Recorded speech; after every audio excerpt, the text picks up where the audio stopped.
Abraçar árvores é uma maneira de mostrar que você se preocupa com elas. 1, 2, 3, 4. If you'll all gather close around the phonograph and listen carefully, I'll tell you how we're going to have a whole lot of fun.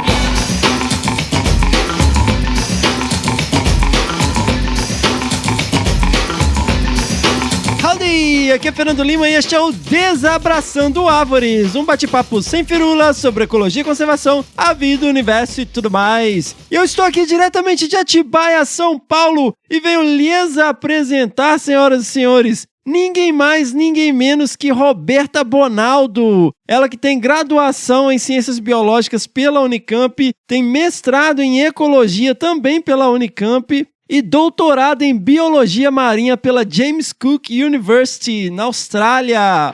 Seu trabalho de iniciação científica e sua dissertação de mestrado abordaram aspectos da ecologia alimentar de peixes recifais em ecossistemas brasileiros. Sua tese de doutorado tratou da importância da atividade alimentar de peixes herbívoros, da estrutura de comunidades bentônicas e de interações ecológicas entre áreas marinhas protegidas e não protegidas em Fiji, para analisar os efeitos da pesca e degradação marinha sobre os sistemas estudados. E ainda fez um segundo pós-doutorado no Departamento de Ecologia da USP e possui mais de 30 artigos científicos publicados. Trabalhou como revisora de artigos científicos para mais de 20 periódicos científicos internacionais, tem experiência didática em cursos teóricos e práticos e palestras em ecologia de peixes marinhos e ecologia da conservação de recifes de corais em 5 países, sendo eles Austrália, Brasil, Estados Unidos, Fiji, Polinésia Francesa. Suas pesquisas também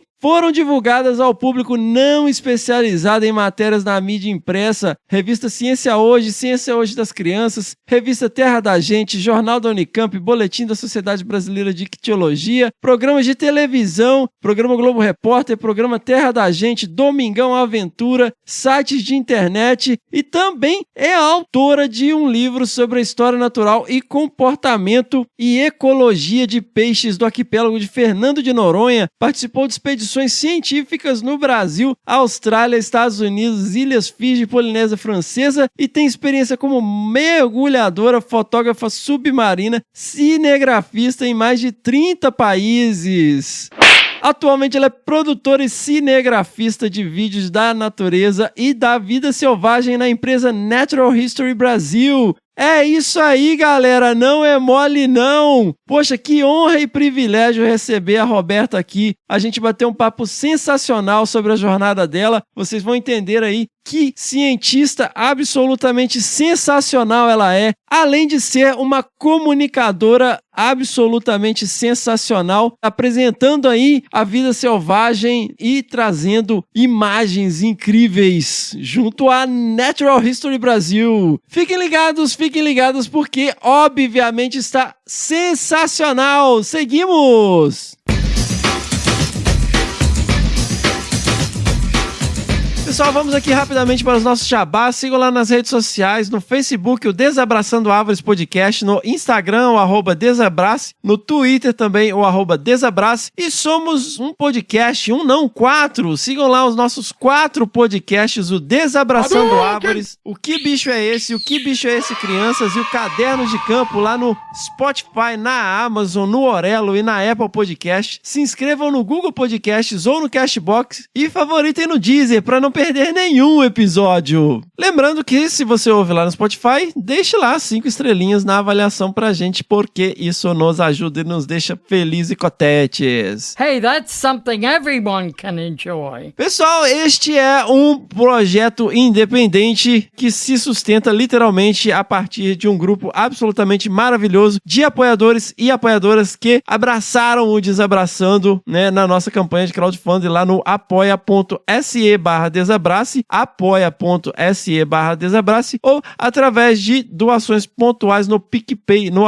@Desabrace. Os apoiadores e apoiadoras têm acesso a um grupo exclusivo no WhatsApp, acesso aos bastidores, Desabracevas, né? A gente tá sempre trocando ideia lá. Então, se você se sente compelido, se você se sente compelida, né? Se você acredita no que a gente tá fazendo aqui, considere aí apoiar o nosso projeto a partir de R$1 lá por mês no apoia.se/Desabrace. Esse projeto continua existindo porque essas pessoas financiam o projeto, né, com as despesas que nós temos mensalmente. Então, mais uma vez, se você se sente compelido, se você se sente compelida, considere aí apoiar a partir de R$1 o nosso projeto e manter esta bagaça aqui online.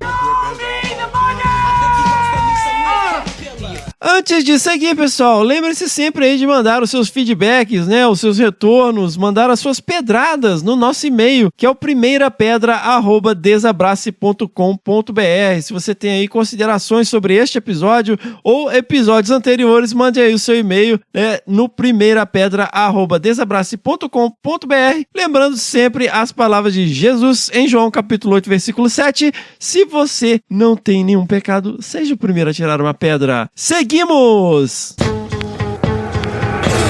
That was fun. Let's do it again.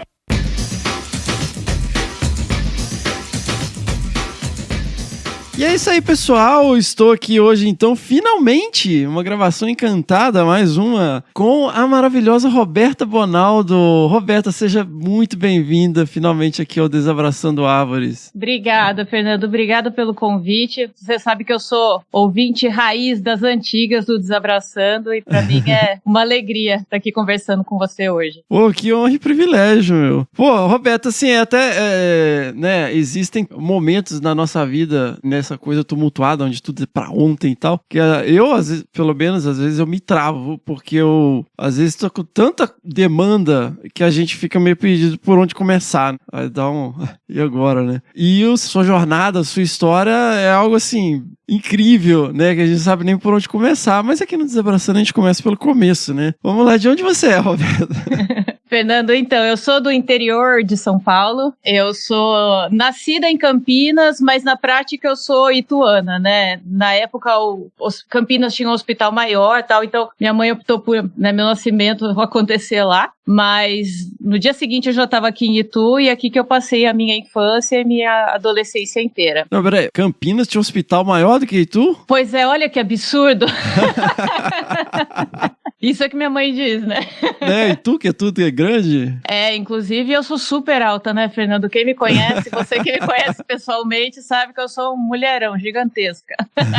E você teve uma infância assim mais urbana, Roberta? Sim, Fernando, apesar de eu ter crescido no interior de São Paulo, meus pais sempre foram muito urbanos, né? Até hoje, às vezes, eles falam umas coisas, eu falo, meu Deus, gente, como é que eu saí desses dois? Pelo amor de Deus, eu amo meu pai e minha mãe, são uns amores de pessoa, mas eles sempre foram muito assim urbanos, então cidade pequena, mas morava assim na parte urbana mesmo da cidade, não tinha muito verde na minha casa, tinha um jardinzinho, sei lá, um quadrado na verdade assim, de grama, com uma árvore, uns canteiros, e Fernando, é engraçado, né, eu vejo que muita gente fala, eu criei essa afinidade pela biologia, por bichos, porque meus pais me levavam para lugares, né, de floresta e tal, e no meu caso, era uma coisa que eu sempre me senti muito bem, sabe, na grama, eu lembro, era que ali, como eu te falei, quadradinho de grama ali, mas eu pirava, ficava vendo tatu bolinha, aqueles vagalumes que tem aqueles dois pontinhos verdes, né, nas costas,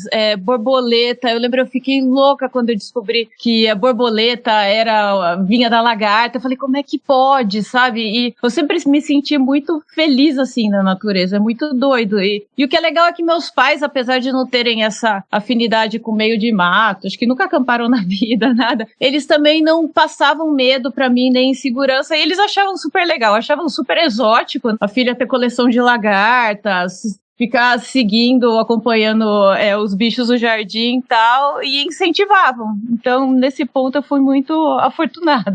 É curioso isso, né? Porque, assim, toda criança, ela tem uma curiosidade inerente, né? E com bichinho, principalmente com inseto, né? Que tá em volta da gente aqui, independente de onde você vive, né? Vai muito disso, né? De você, ou você põe medo, assim, terror, né? Tipo, meu Deus, sim, uma barata! Tipo...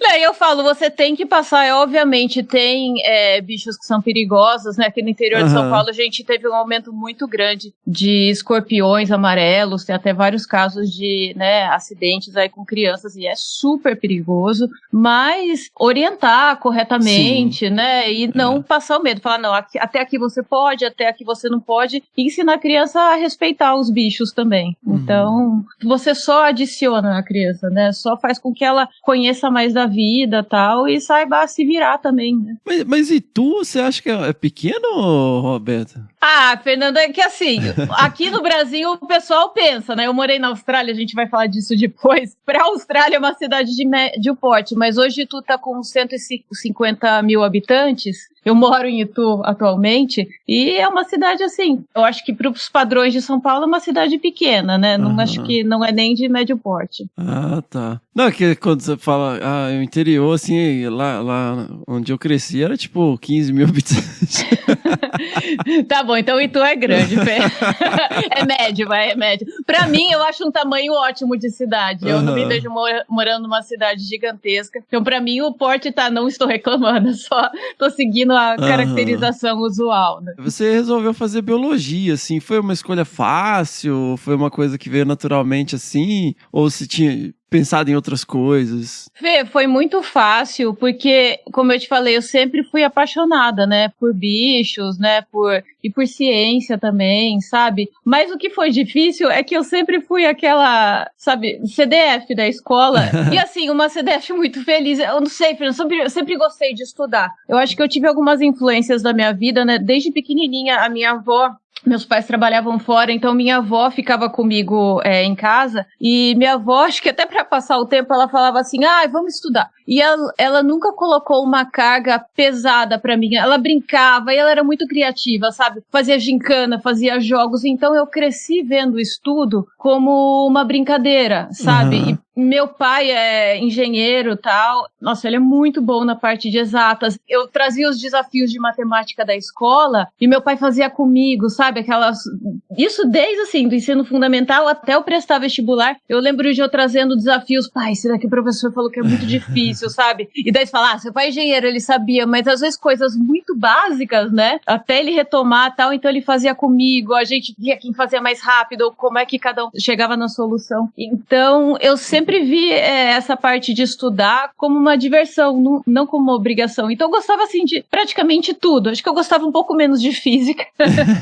Mas, de resto, história eu era apaixonada. Até hoje, eu adoro ler livros que contam a história do mundo. Geografia, biologia, português, tudo eu gostava, sabe, Fernando? Então, eu acho que, assim, na hora que chego no vestibular, me dava um aperto no coração, porque eu falava, nossa, eu vou prestar biologia, eu amo, mas eu nunca mais vou ter aula de história, nunca mais vou ter aula de geografia.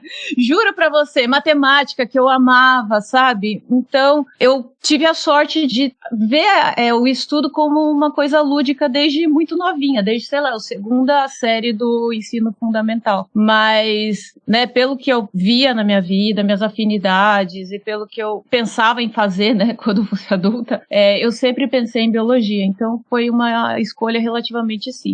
E, desculpa te cortar, Fernando. Mas só uma coisa que é engraçado, né? Engraçado e triste, na verdade. Como eu sempre fui, assim, muito boa aluna, aí os professores queriam que eu fizesse medicina, desdenhando da biologia. E eu lembro que vários deles, quando iam conversar comigo, ainda mais que eu fiz ensino fundamental num colégio bem voltado a vestibular, eles falavam, mas você tem capacidade para entrar numa medicina e tal. Eu falava, gente, mas eu não quero ser médica, eu não me vejo dia a dia em consultório, hospital. Eles, mas aí você vai fazer o quê? Vai ficar dando aula? Falando assim, com um desdém, sabe, Fernando? Primeiro, eu amo dar aula, até quando eu segui carreira científica, acho que mais pro final da minha carreira acadêmica eu tava gostando mais de dar aula do que de fazer pesquisa. Gente, você tem tanta coisa para fazer na biologia, né, fora isso, mas eu tive, assim, muita pressão, principalmente dos meus professores de ensino médio. Eles não se conformavam que eu ia fazer biologia, eles tentavam me convencer, mas você gosta tanto de biologia, vai fazer medicina, você vai ganhar melhor, vai poder trabalhar em hospital, ter seu próprio consultório. Eu falo, mas eu não quero. Nossa, aquela coisa bem tradicional, né? Muito, muito. Mas não, pra mim, eu sempre fui apaixonada por biologia e tinha uma tia que trabalhava ela era biomédica, na verdade, mas trabalhava com genética no Projeto Genoma, e eu também, quando aprendi genética, fiquei encantada, fui visitar o laboratório dela, né, ela morava nos Estados Unidos, nessa época ela trabalhava na University of Columbia, só que daí eu fui vendo que não era muito por aquela área que eu queria ir, porque eu falei, nossa, gente, eu não quero ficar num laboratório o dia inteiro, é lindo na teoria, mas a prática acho que não é pra mim. Mas eu nunca tive dúvida, assim, de que eu queria seguir biologia mesmo. E como que foram os primeiros anos lá?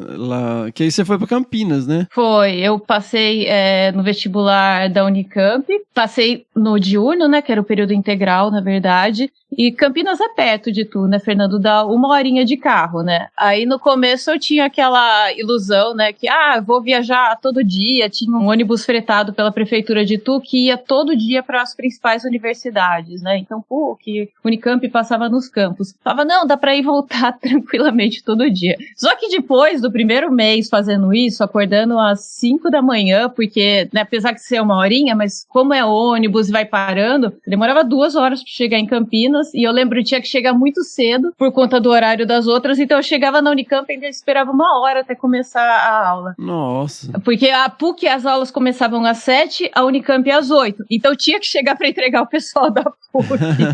E não sei se é assim até hoje. E daí eu falei assim, não vai rolar.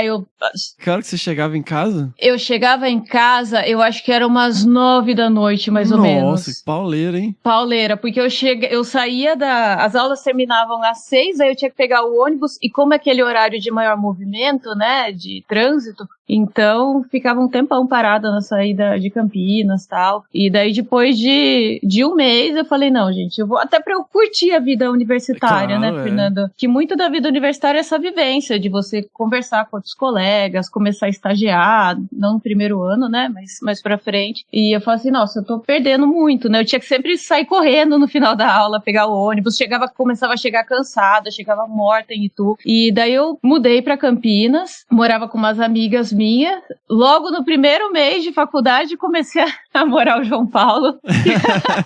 Grande abraço aí, João Paulo. João Paulo era meu colega de turma, né? Atualmente a gente é casado, a gente se conhece há mais de 20 anos aí. E é engraçado que esse negócio de ser sempre muito estudiosa e tal, eu sempre falava, não, relacionamento amoroso não é prioridade minha, acho que eu nunca vou casar na vida. No fim, fui a primeira da turma, acho que a primeira da família a arranjar namorado e ficar pro resto da vida, praticamente. E o que foi muito legal é que o João também tinha uma afinidade muito grande pelas mesmas coisas que eu tinha. Então, até no começo, o João já era mergulhador, já fazia acho que uns 2 anos quando a gente se conheceu. E quando eu entrei na faculdade, eu era apaixonada por fundo do mar, né? Só que mergulho era pra mim uma coisa distante, né? Porque, pra quem não sabe, pra fazer um curso de mergulho, você tem que fazer as aulas teóricas. Na minha cidade não tinha. Então já era difícil, né? Eu não dirigia, era muito novinha, entrei com 17 na faculdade. E fora isso tem que fazer a parte prática do curso, então você tem que viajar para algum lugar que tenha mar, e é uma grana, né? Você comprar ou alugar o equipamento, pagar pelo curso, pagar pela viagem, e como meus pais sempre colocaram para mim, né? Você tem outros 2 irmãos, então tudo que a gente dá para você, a gente tem que dar de alguma forma para os seus 2 irmãos. E quando eu entrei na faculdade, meu amado avô materno, seu Mário, que era meu padrinho também, me deu um curso de mergulho. Então eu já entrei assim na faculdade pensando, não, em julho, eu comecei a aula em fevereiro, falando, em julho eu vou fazer um curso de mergulho. E o João, muito do que a gente conversava, essa foi a lábia que ele passou em mim, assim, não, vou te levar a mergulhar, te levo a fazer um curso de mergulho. Eu falei, é mesmo? Mas assim, realmente, assim, de onde vem essa questão? Porque você cresceu em Itu, né? Sim. Você ia muito pro litoral, você tem uma relação com água? Fê, então, meu pai e a minha mãe, eles são apaixonados por praia, mas aquele esquema de praia que é guarda-sol, ficar sentado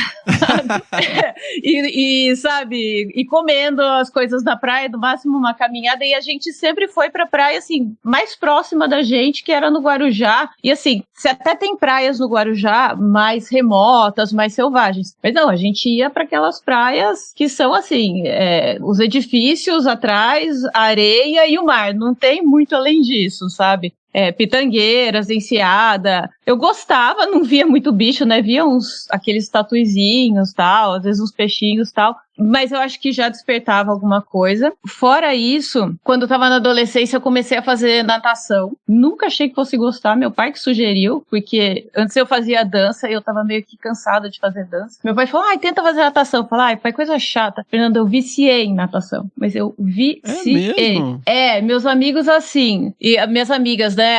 Vamos pra balada, não sei o que. Eu falava, primeiro que eu nunca gostei, né? Nunca fui uma pessoa muito noturna e tal, em termos de balada, essas coisas. E fora isso, eu falava assim, não, gente, eu vou nadar. Ou então, não, eu vou dormir cedo que amanhã tem treino. Sei que eu comecei relativamente tarde na natação, acho que eu tinha uns 14 anos de idade. Mas, assim, daí eu treinava na equipe mesmo, sabe? Fazia 3, 4 horas de treino de natação todo dia, fazia musculação específica pra natação, sabe? Então, eu lembro no ensino médio, metade, assim, quando eu estava de manhã, a tarde inteira era pra treino e vice-versa. Então, eu era super dedicada. Então, eu já tinha uma liberdade muito grande na água, né? Adorava nadar, me sentia muito à vontade na água.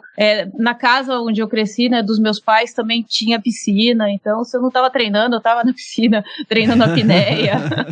Treinando assim, treinando, eu ficava lá segurando o ar pra ver se, totalmente sem orientação, né, não façam isso em casa. Anos 90, anos 80, né, vamos.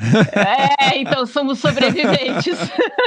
Porque você tá falando a descrição aí, né, de Guarujá, eu tô pensando aquela, né, nós estamos falando aqui, anos 90, nem mal tinha protetor solar, assim, né? Sim, nossa, Fernando, e acho que você deve padecer da mesma situação que eu, né, pela cor do olho, do cabelo, da pele. Não, a primeira vez que eu fui pra praia, meu corpo, ele cobriu de bolha. Não, eu lembro, assim, de eu não conseguir dormir direito porque não tinha posição na cama, né, pra encostar, e eu lembro minha mãe passava filtro solar na gente, né, acho que na época só tinha uma marca, e ela falava, não, é muito caro, deixa eu passar com calma em vocês e tal. Então era tudo assim, muito controlado. Era um grude, né? Era um negócio assim. Aquele cheiro, pior que você sabe que o cheiro é horrível de artificial, mas até hoje eu gosto daquele cheiro que eu acho que me traz, é meio nostálgico, sabe? Traz lembranças de infância. É muito curioso pra mim, que eu cresci no interior de Minas, mas eu não tive esse contato com água. A gente ia em cachoeira, porque é região muito montanhosa, então não tinha grandes espaços pra nadar e tal. E até, assim, quando eu vim trabalhar aqui no interior de São Paulo, uma vez a gente tava nadando aqui na represa de Atibainha, e um amigo meu me perguntou, Fê, você aprendeu a nadar em rio? Aí eu falei, sim. Ele falou, porque você nada com a cabeça pra fora, né? Porque, tipo assim, você não morre afogado, mas tipo, você não tá nadando, né? Assim. Não, mas você tem que adaptar mesmo. Em rio, muitas vezes, né, água turva, você tem muito obstáculo. Muito mesmo obstáculo, no mar, né? Muita corredeira, né? Assim, então não dá pra você ficar nadando bonitinho, assim, que vem água na sua cara. Não, você nada em rio, você nada em qualquer lugar, Fernando, você nada melhor que eu, provavelmente. Não, eu não nado, eu não me afogo. A minha relação com a água é uma coisa bem, assim, eu não tenho medo e tal, mas assim, a Miriam, né, minha esposa, ela, nossa, é um negócio que faz falta na vida dela, assim, a gente mora na montanha e tal, ela precisa de ter esse contato, né. E eu pergunto assim, porque a Miriam também curte mergulho e tal, ela gosta muito do mar, assim, mas assim, eu já pulei de paraglider, eu gostaria de pular de avião, montanha, escalar, coisas malucas e tal, mas mergulhar é um negócio assim que... Sério, se eu fechar os olhos e começar a imaginar, é capaz de eu sentir falta de ar, assim. É mesmo. Ai, Fê, mas eu acho que é muito uma coisa, às vezes até inata, né? Ou pelas experiências que a gente vai colecionando na vida. E é uma coisa muito pessoal, né? Porque eu vejo, eu já me questionei, né? Como é que eu fui atraída por essa parte de biologia marinha, mas eu acho que tem muito a ver com o quanto que eu me sentia bem na água, porque eu adorava também a parte terrestre, né? Inseto. Eu entrei na Unicamp, ainda mais porque era muito mais concreto, muito mais próximo, achando que eu fosse trabalhar com insetos, sabe? Até falava com coleópteros e tal.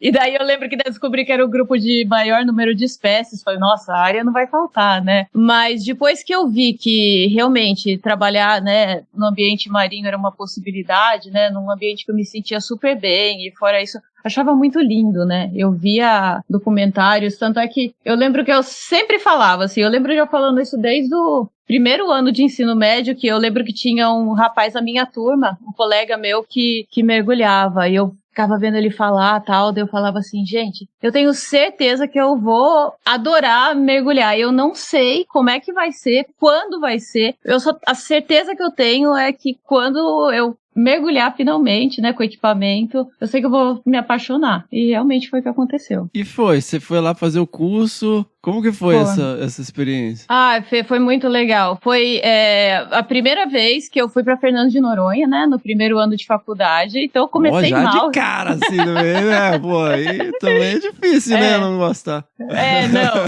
Isso eu falo também, eu tive muita sorte nesse ponto. Foi parte aí do presente que meu avô me deu, né, por ter passado no vestibular. E daí em julho, o João também era o sonho dele conhecer Noronha, a gente já tava junto.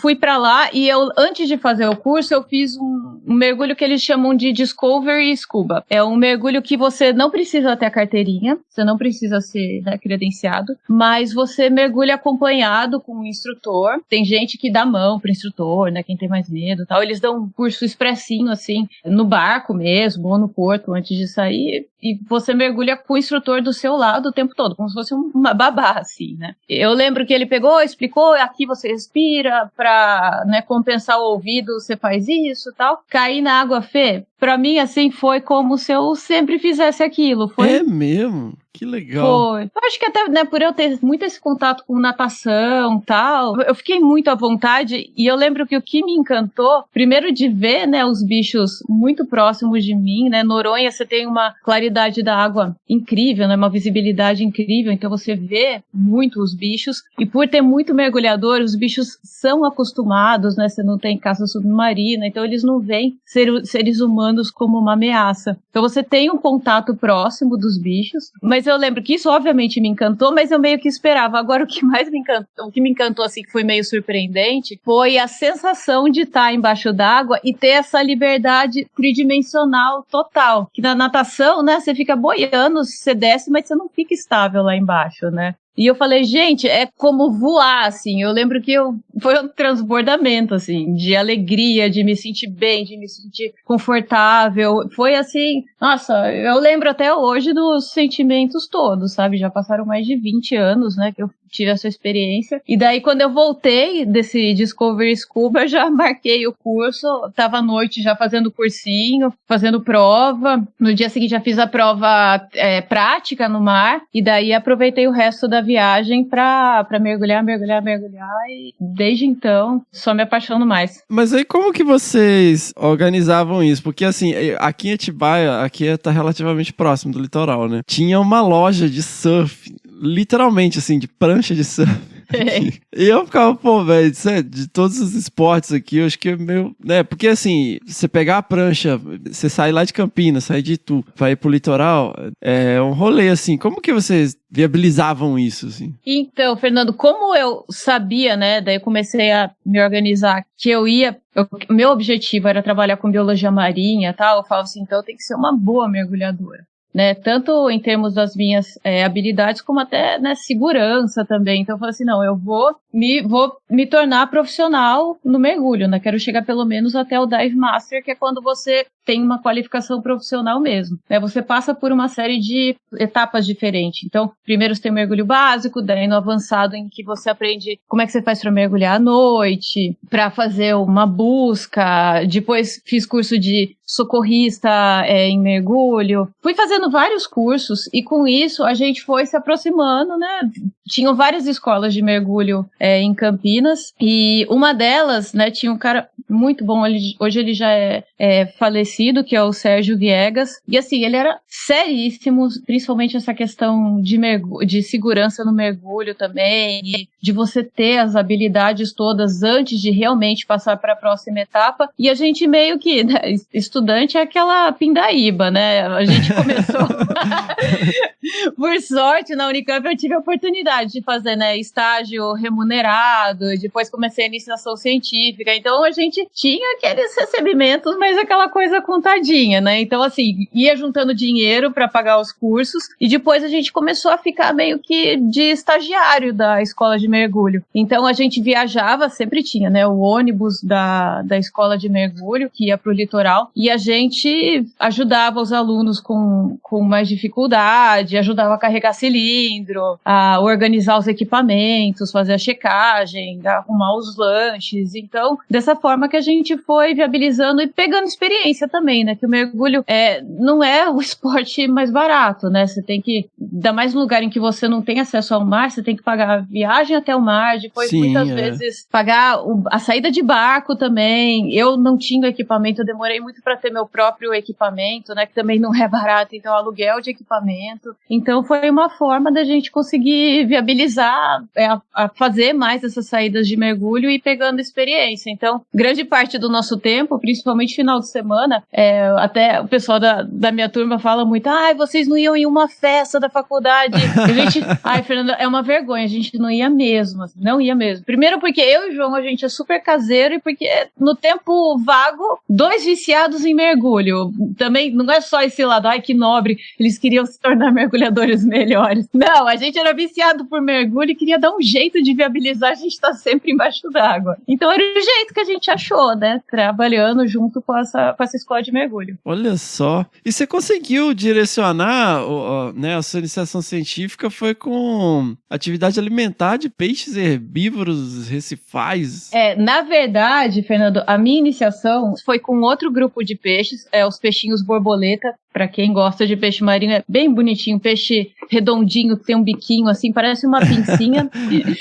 E justamente porque eles comem invertebrados marinhos, muitas vezes escondido, né, em alga, em coral, ou até pólipos de corais, então por isso que ele tem esse biquinho que parece uma pinça. Mas assim, o que foi muito importante para mim na iniciação científica foi ter tido a oportunidade de ser orientada pelo professor Ivan Sazima, né? Para quem não conhece, né, o Ivan Sazima é um naturalista, assim, inato, e eu me apaixonei muito por ciência, pelo método científico, vendo a forma com que ele trabalhava e sendo treinada por ele, sabe? Porque hoje eu vejo, hoje não, pelo menos quando eu estava ainda na academia, que ficou muito essa ânsia, né, de se publicar numa revista tal. Você não faz pesquisa pela sua curiosidade ou pelo amor, você faz para você atender uma demanda, uma exigência que se tem, principalmente em termos de publicação, né, na revista tal, de impacto tal. E o Ivan, ele fazia muito essa coisa assim, orgânica, né, como o pessoal fala hoje em dia, de falar, eu lembro que até para eu escolher o tema da minha iniciação científica, ele falou para mim, não, ele sabia que eu era mergulhadora, né, ele falou assim, não, você vai pro litoral nas próximas semanas? Eu falo, vou. Ele falou assim, eu quero que você vá, escolha um lugar onde você acha que dá para você trabalhar. Daí ele até sugeriu meio que Ilhabela, porque Ilhabela você não depende de um barco para sair para mergulhar, você tem lugares na costa, né, da Ilhabela, onde você consegue observar peixes e tal, isso reduz o custo, é uma logística mais simples, mas vai lá, dá uma olhada nas espécies que tem, quais você acha que são interessantes, que teria número suficiente para você fazer um trabalho em história natural, né, que você tem que ter números de indivíduos, ver o que ele faz, qual pergunta você tem, como você responderia. Então, foi muito assim, ele não me deu o projeto pronto, e foi muito assim, da minha vivência no lugar de trabalho. Então, eu fui fazendo minhas observações, eu fui treinando o meu olhar também, pensando por que uma questão seria viável, por que não seria viável. E o Ivan, toda a minha vida científica com ele, né, depois eu fiz o mestrado daí sim com os peixes herbívoros, né, em Fernando de Noronha, ele sempre fez muito isso, sabe, direcionar pra gente fazer as nossas perguntas, a gente ter curiosidade, a gente sentir a necessidade daquela pesquisa. E fora isso, o Ivan, quem trabalhou com ele, pode falar também, sempre foi uma pessoa muito exigente. Então, para tudo, Fernando, em termos de você escrever um projeto, de você cumprir prazos, de você fazer as coisas bem feitas. Ele pegava erros, assim, de texto, como... Eu nunca vi alguém com facilidade, assim, de bater o olho e já falar, tem um erro aqui, lá, ali e tal. Dava até, assim, o desespero. E fora isso, hoje eu acho que pode parecer uma coisa boba, mas eu comecei a trabalhar com o Ivan no começo dos anos 2000. E naquela época as pessoas não vinham publicar como uma necessidade, ainda mais para um aluno de iniciação científica. E eu lembro que logo na primeira reunião que a gente teve para discutir o projeto e montar aquela tabela, né, dos objetivos do projeto, ele falou para mim, não, aqui você vai fazer o projeto, coletar os dados, analisar, escrever os relatórios, que eu era bolsista na época.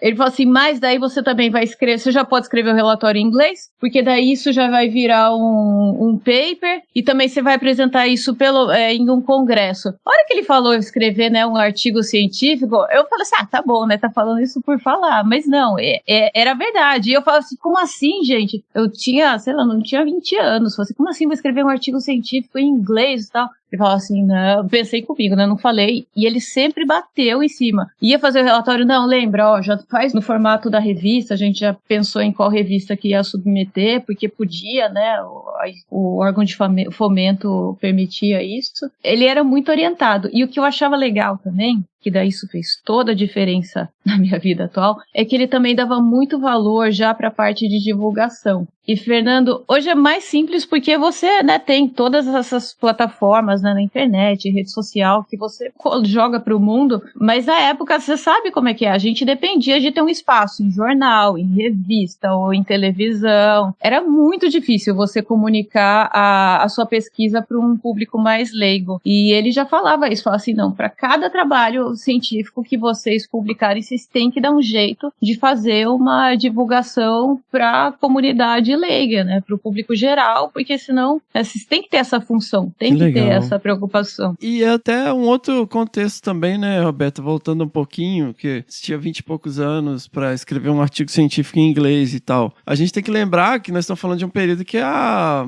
internet era um embrião, né? Não era essa vida boa que você tem acesso a trocentos artigos a hora que você quiser, e todo mundo tem internet o tempo todo, e Google traduz tudo para você, e agora tem chat GPT e tudo mais que... Então, assim, se fosse fazer curso de inglês, era tudo com caderno, aulinha, né, aquela coisa, né, então, assim... Fita cassete.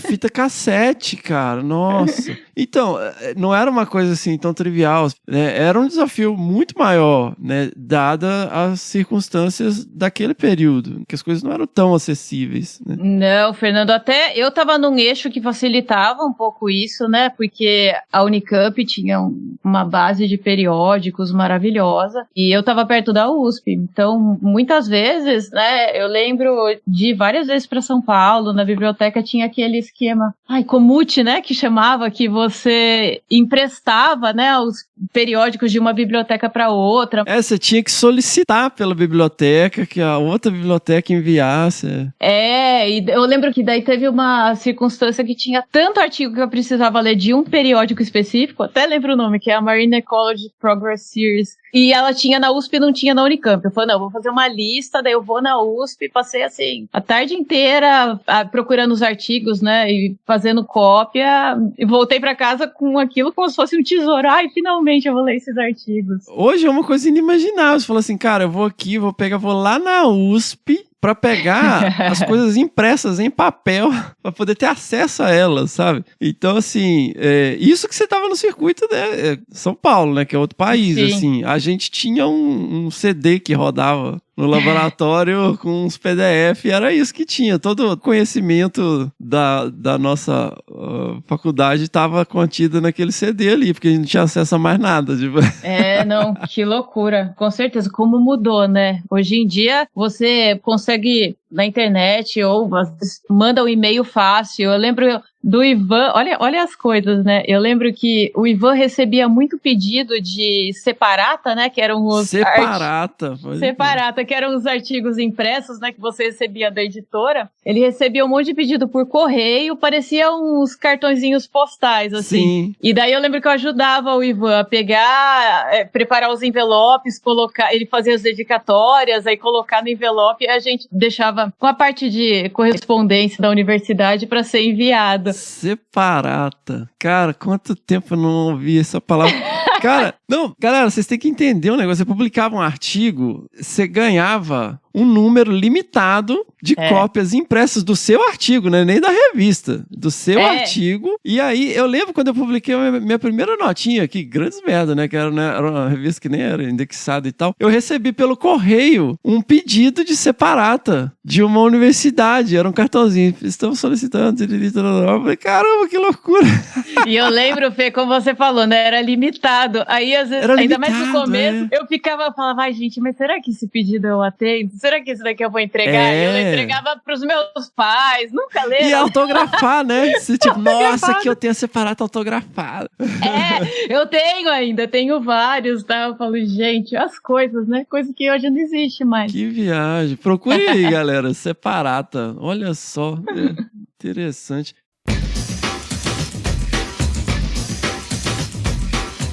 Então, Roberta, descreve pra gente aí, então, como que foi o seu IC? Como que você estuda a ecologia alimentar de peixes recifais? De peixes recifais? Então, na minha época, isso provavelmente já mudou, né? Eu tô fora do meio acadêmico faz 10 anos e fora, comparar com o meu mestrado, então, iniciação foi no começo dos anos 2000, né? Então, me dei um desconto, quem for da área. Mas, como, né, os meus estudos eram muito em cima do comportamento dos bichos, eu trabalhava muito fazendo observações e anotações. Então, como é que a gente anotava? A gente pegava umas pranchetas, na verdade era cano de PVC mesmo, para baratear. Tinha prancheta bonitinha que vendia em escola de mergulho, mas era caro. Então, os estudantes, o que a gente fazia? Comprava retalho de cano de PVC, pegava em loja mesmo, era refugo, esquentava a água, colocava de molho para você ficar com o cano de PVC aberto, uma plaquinha mesmo. E aí... Mas ficava retinho? Ficava retinho, a gente colocava pressão, tal, abria. Tinha gente que gostava de usar assim no braço também, sabe? Enfiava o braço dentro, mas eu achava que daí você tinha que ficar rodando, não achava muito cômodo. Eu gostava da plaquinha mesmo. E eu ia tomando as observações ali mesmo, ia fazendo as anotações ali. Então, no caso, eu comecei estudando, né, diferenças no comportamento alimentar. Quando esse peixe borboleta estava em par ou separado, né, então eu fazia as categorias.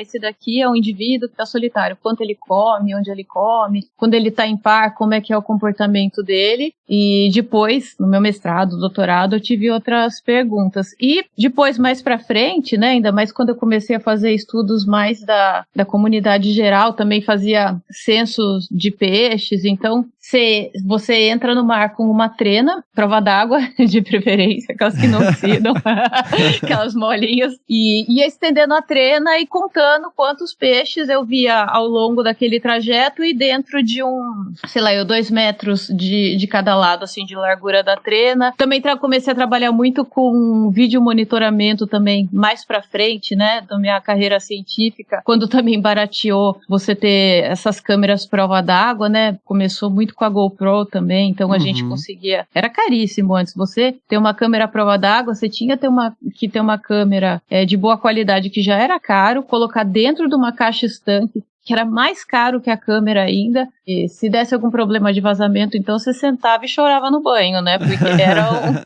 Em posição fetal, né? Em posição fetal, muito bem lembrado. Mas depois com as GoPros, isso começou a ficar, na verdade, essas action cameras, né, que a gente chama, hoje tem até outras marcas, isso começou a ficar mais viável, né, os laboratórios conseguiam comprar em maior quantidade e tal, então pra gente observar o comportamento dos peixes, de outros organismos, sem ter aquela influência grande da interferência abrangência grande do observador, você tem um monte de espécies que são super ariscas, né? Ainda mais em lugar onde você tem muita caça submarina. Então a gente começou a usar muita coisa por vídeo também, o que por um lado era muito bom, né? Porque você reduz muito esse efeito do observador e maximizava muito a coleta de dados, né? Você tinha vários olhos distribuídos no Recife, mas por outro lado, depois você tem que sentar e assistir tudo, né? Analisar tudo. Então, você volta com muito mais trabalho do campo. Mas, voltando assim, como que era um dia de campo, assim? Você acordou de manhã, agora eu vou coletar dados. E aí, você tem que se preparar, pega um barco...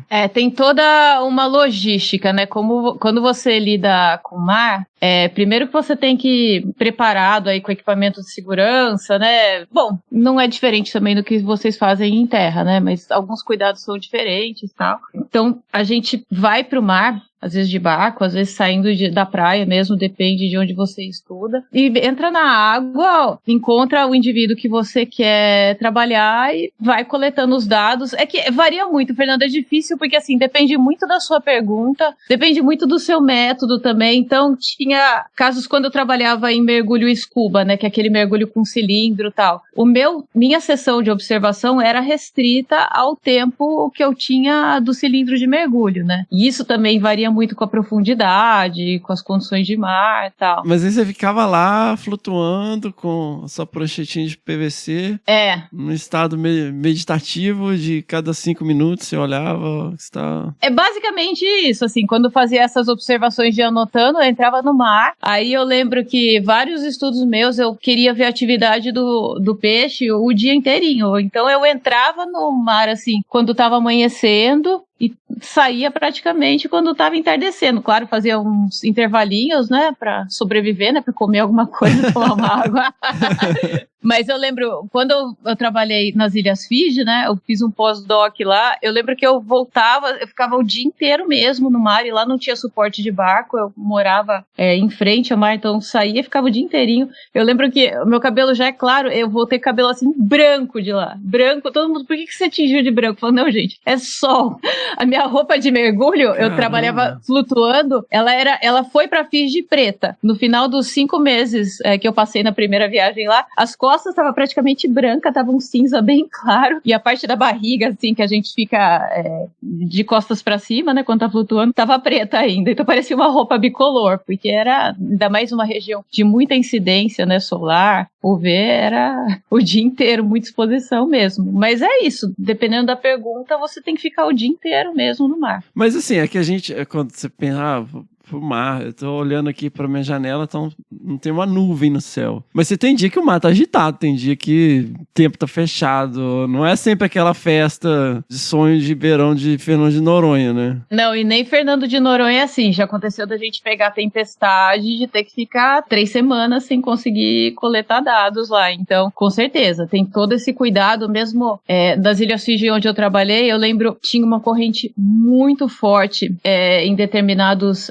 dias de lua, né, por conta de maré e tal, e em certos horários também, quando a maré tava vazando e tal, então era um horário que a gente também não podia entrar no mar, porque assim, você não parava no mar, era muito forte a correnteza, então tem uma série de cuidados que a gente tem que tomar, e tem dias que simplesmente você não pode entrar no mar, porque não tem como, ou se a visibilidade cai muito, né, eu lembro uma vez, estava trabalhando em Noronha, e a gente pegou muita chuva, mas assim, nunca vi chover tanto em Noronha, a ponto da água ficar turva nos meus locais de estudo. É mesmo? Caramba! Caiu pra menos, assim, eu não enxergava 5 metros em frente de mim. E o que é complicado de você coletar dados numa circunstância dessa, que é muito difícil até você achar os bichos, e como eles são acostumados, né, a ver um mergulhador ou uma ameaça potencial a uma certa distância, eles mudam o comportamento deles quando a visibilidade tá muito diferente, né, que eles não têm certeza do que tá chegando. Então, você simplesmente não trabalha, né? Não tem como. Caramba. E o seu tema de mestrado foi meio parecido, né? com Foi. sua iniciação científica. Foi, só que daí, em vez de trabalhar com uma espécie, eu trabalhava com 3, né? E são espécies grandes de peixes budiões. E o que é interessante desses bichos é que eles mudam de sexo e de aparência geral, de cor, ao longo da vida. Mas é grande ou quão grande? Eles chegam aí a uns 50 centímetros de comprimento. Tá. Não, é um bicho que fica grande. Então, assim, na prática, né? Ainda mais porque eu queria comparar as diferentes fases de vida deles, né? Você acaba trabalhando com 6 bichos, né? Pra cada espécie, né? Das 3, você tinha 2 morfos de color aí, de cor, quando adultos. Em coral, eles têm a área de vida pequena, assim, que geralmente peixes maiores, eles vão... Desculpa a minha toperice em relação a peixes. Imagino que os peixes maiores, eles vão se deslocar mais do que um peixinho pequenininho, né? Não, mas esses peixes de Recife, que a gente chama, né, os peixes recifais, eles têm uma área de vida bem mais restrita do que esses peixes oceânicos, Fernando. Até é uma coisa interessante, né? Por isso que eles são muito vulneráveis, inclusive à caça submarina, né? Porque, por exemplo, você tem uma garopa, por exemplo, que é um bicho que fica enorme, e ela vive numa determinada caverna, num determinado navio naufragado. A gente tem casos emblemáticos. Os meros fazem muito isso. Se um caçador submarino for ali e arpoar aquele bicho, ele não vai ser imediatamente substituído por outro, sabe? Porque eles são... É impressionante isso. Os bichos de Recife são muito fiéis, assim, ao lugar. Então, eu, né, que pelo meu trabalho voltava sempre, assim, para os mesmos recifes e para os mesmos lugares. Nos recifes teve uma época que eu fazia monitoramento de colônias de corais e tal. Eu até começava a dar nome para os bichos, sabe? Porque eu voltava, era aquela mesma garopinha e eu sabia que era mesmo. Primeiro pelo tamanho e tal, mas porque às vezes tinha um cortinho, uma cicatriz. Eu falava, olha a dona Joana aí. Daí via o carduminho de peixes cirurgiões. A turminha tá aqui hoje e tal. Então às vezes você tem uns bichos que mudam, por exemplo, de dia eles vivem numa área e à noite eles saem para dormir num esconderijo, ou tem uns que se enterram na areia que fica ali perto do Recife, mas eles não têm um deslocamento muito amplo, como é o caso de peixes oceânicos, nessas espécies mais pelágicas. Ô Roberta, e como que foi você ir pra Austrália fazer doutorado? Você já tinha experiências no exterior? Você era fluente? Era uma coisa tranquila? Como que foi? Então, Fernando, eu até já tinha ido pro exterior. Eu tenho. A minha querida tia Fátima, que eu comentei no começo, que é cientista, ela foi fazer o doutorado na Universidade de Colômbia. Lá em Nova York. Em Nova York. E, como eu te falei, né, eu lembro até hoje que eu cheguei, primeiro ano de ensino médio, se eu não me engano, 8ª série, que foi quando eu tive minha primeira aula de genética. Achei aquilo a coisa mais impressionante, mais maravilhosa do mundo. E eu contando pro meu pai, você não sabe, tem um projeto, chama Projeto Genoma. E aí, que o Projeto Genoma, né, tava na época em andamento, era o grande, né, onda, assim, dentro das ciências biológicas, né, grande novidade. E daí meu pai olhou pra mim e falou assim, Roberta, o que você acha que sua tia está fazendo nos Estados Unidos? Fala, sei lá, ela tá trabalhando na universidade. Ele fala, no Projeto Genoma. Eu falei, não, pai, você tá brincando comigo. Nossa, daí no dia seguinte eu fui contar pro meu avô, era super próxima do meu avô também, e que foi o mesmo avô que me deu o curso de mergulho. E o meu avô, ele era assim, super apaixonado por conhecimento, por estudo, ele lia muito, acho que eu peguei esse hábito de gostar de ler muito dele. E daí ele falou assim, não, você não quer passar um mês lá com a sua tia nas férias? Olha aí. Aí falei, pera lá, né? Falei pra ontem. Aí eu tinha 14 anos, que eu tive essa primeira experiência, fui lá, fiquei com ela. Aí depois eu voltei, quando tava no final do 3º ano, também passei mais 2 meses, ela já tava em outra universidade daí. E então já tinha tido uma experiência assim de falar. Mas assim, Fernando, eu achava que eu era fluente em inglês. A gente sempre acha, né? A gente sempre acha. E assim, eu lia tranquilamente. Para ler era uma maravilha. Escutar, já estava treinando o ouvido, né? Apanhei muito no começo, nessa primeira experiência em Nova York, mas quando eu fui a segunda vez em Iowa, já fui pegando mais o ouvido. Mas falar para mim, pelo menos, é a última barreira, assim, né? Acho que é o mais difícil, que você tem que lembrar das palavras, lembrar da gramática, colocar tudo bonitinho, porque né? A fonética também é diferente, né? O pessoal fala que inglês é fácil, eu falo, não, gente, é uma gramática mais simples, mas eu acho que a pronúncia em inglês, ela não é uma pronúncia fácil. Não, E não. detalhe, uma fonética diferente, é muito doido. Aí eu até fiz, né, que eu fui pra Austrália como bolsista da CAPES, né, então tive que fazer aquele curso de proficiência, né, o TOEFL. Então eu fiz um cursinho específico pro TOEFL antes de ir pra lá, que você tem os macetinhos, é igual vestibular, né? Você fazer um treineiro pra isso facilita bastante. Pois é, eu fui com a cara e com a coragem a primeira vez que eu fui fazer o TOEFL, e o que me quebrou foi isso, esse macete de prova, de você não ficar agarrado numa questão, de você escolher o que você vai fazer primeiro, estratégia e tal. Não, isso ajuda, e como eu e o João, a gente tava prestando pra fazer doutorado fora, a gente fazia o curso junto, né? A gente tinha uma professora e ela foi bem orientada pro TOEFL. Não, a gente sabia se virar em inglês, mas se virar, né? Mas não era... É igual eu nadando, né? Eu não morro afogado. É bem por isso. E daí conseguimos a proficiência, mas, Fernando, a hora que eu cheguei na Austrália, eu não conseguia comprar um copo d'água. Eles têm o sotaque, né? Tem, é muito diferente. É assim, em vez de falar water, né? Sei lá, eles falam water. Water. E eles abreviam tudo, tipo breakfast, né, café da manhã, eles falam brekkie. Marido, né, husband, falam hubby. Óculos de sol, que é sunglasses, sunnies. Então é outro idioma, assim. E eles não me entendiam, e eu sou tímida, então eu via que eles não iam me entendendo, aí eu ia ficando mais, assim, encolhida, e daí que eu não falava direito mesmo, não conseguia articular as palavras, eu travava. Eu lembro, o meu orientador na Austrália, por sorte, ele é britânico, David Bellwood, e era nossa, o David até hoje é um ídolo meu. Meu sonho era fazer doutorado com ele. E eu lembro que eu cheguei na Austrália, tive uma primeira conversa com ele no escritório, e a gente ficou conversando, sei lá, por 1 hora no escritório dele, falando, né, como é que era morar na Austrália, o que ia ter que fazer, parará. Daí ele falou assim, agora vamos fazer um tour no meu laboratório para eu te apresentar a equipe. Aí eu lembro que na frente do escritório dele era o laboratório e estavam os 2 gerentes de laboratório, que é uma coisa que a gente tem na Austrália e deveria ter no Olha Brasil. aí! É o equivalente a TA lá nos Estados Unidos? Ai, eu não sei. Teacher Assistant.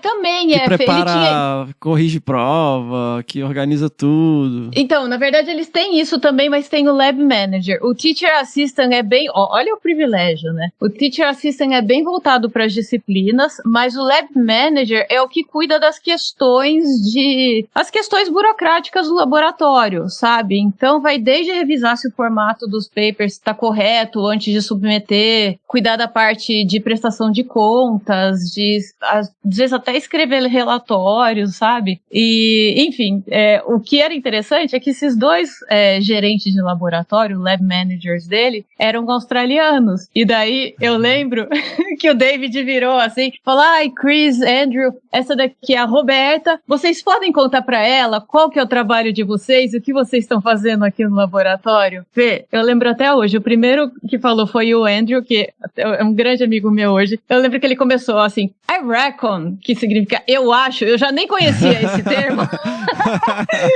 E ele desatou a falar, Fernando, eu não entendia nada. Eu sei que eu ria quando ele ria, ficava sério quando ele ficava, balançava a cabeça conforme ele balançava. Eu espelhei ele, basicamente. Você tem risada nervosa, não? Tenho. Acho que nessas situações eu fico assim, tipo, com um sorriso estranho e, tipo, nervoso. E aí eu fico até tentando me segurar, porque eu acho que, será que a pessoa tá achando que eu tô achando engraçado e tal? Mas, ou aquela cara daquele tiozinho do meme, né? Aquele sorriso amarelo. Mas é que o Dandy falou, não entendi nada, aí foi pro Chris. Aí o Chris falou.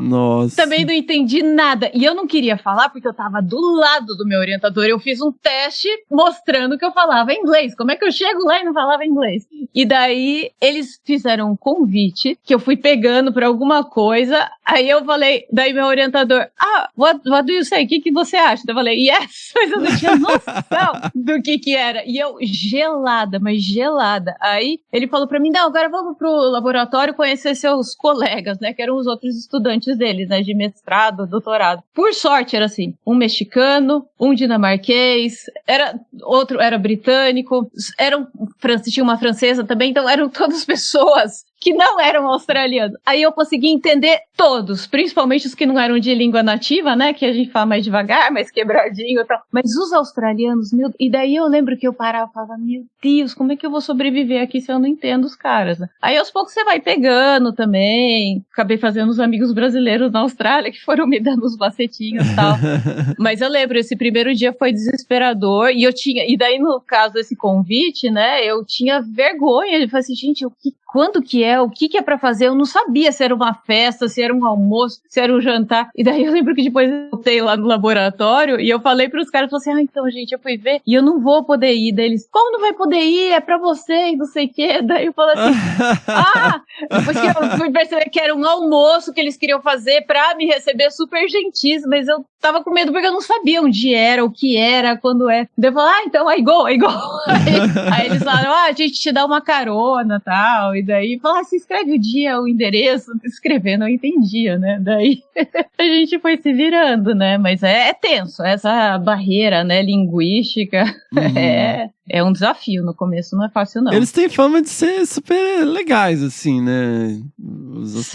Austrália. São, Fê. Nossa, eles eram, até hoje, assim, é muito engraçado que depois eu estudei um tempo nos Estados Unidos e, assim, eu tenho muito mais amigos até hoje da Austrália, que faz muito mais tempo do que dos Estados Unidos. E o que era legal, que a James Cook, na época, era, assim, a universidade número 1 em ecologia de organismos de recifes de corais, né, no mundo todo. Então, você tinha, assim, 95% dos estudantes de pós-graduação lá não eram australianos. Como eu te falei, nessa época, de todos os alunos do David, só um era australiano. O resto eram de outros lugares do mundo. Então, todo mundo já teve, né, no seu lugar e sabe o quão é difícil você mudar sozinho para um país estrangeiro, numa língua diferente. Então, a gente era muito bem recebido. E o meu próprio orientador, apesar dele ser inglês, mas ele também saiu da Inglaterra para fazer o doutorado na Austrália. Então, eu lembro que eu cheguei lá, imagina, né, super pilhada para já começar a fazer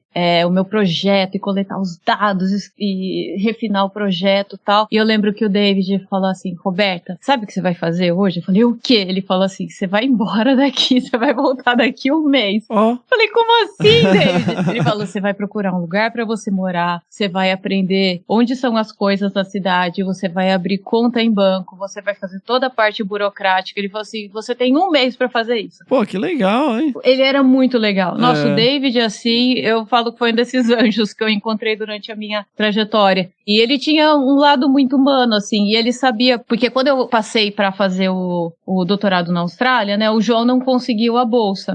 Então, o João Paulo ficou no Brasil, ele fez o doutorado dele na Unicamp. Depois, mais pra frente, ele até fez doutorado sanduíche, que a pessoa passa um ano no exterior, né, ele obviamente escolheu a Austrália. Mas eu fui pra lá, né, sem ter perspectiva da gente se ver só nas férias, né, então eu mudei pra Austrália em agosto. O João fazendo doutorado tinha disciplinas para cursar na Unicamp e a gente só ia se ver no final do ano, em dezembro. E o David fazia toda uma entrevista dessa parte pessoal e ele tinha muita preocupação, sabe? E muita gente falava, vocês não vão aguentar. Porque na época, né, Fernanda, até colocando, né, cronologicamente, a gente até já tinha internet. Eu lembro que, acho que o Skype estava começando, mas era outra qualidade. Eu lembro que câmera, você tinha que comprar uma webcam separada, que não era a mesma qualidade, a conexão caía, então você não tinha essa facilidade de conexão. E até então, eu e o João, a gente era muito grudado, sabe? A gente começou a namorar depois de um ano, já morava junto, a gente já tava junto fazia 8 anos, estudava junto, trabalhava junto, então pra mim foi uma ruptura muito grande, né? Mas,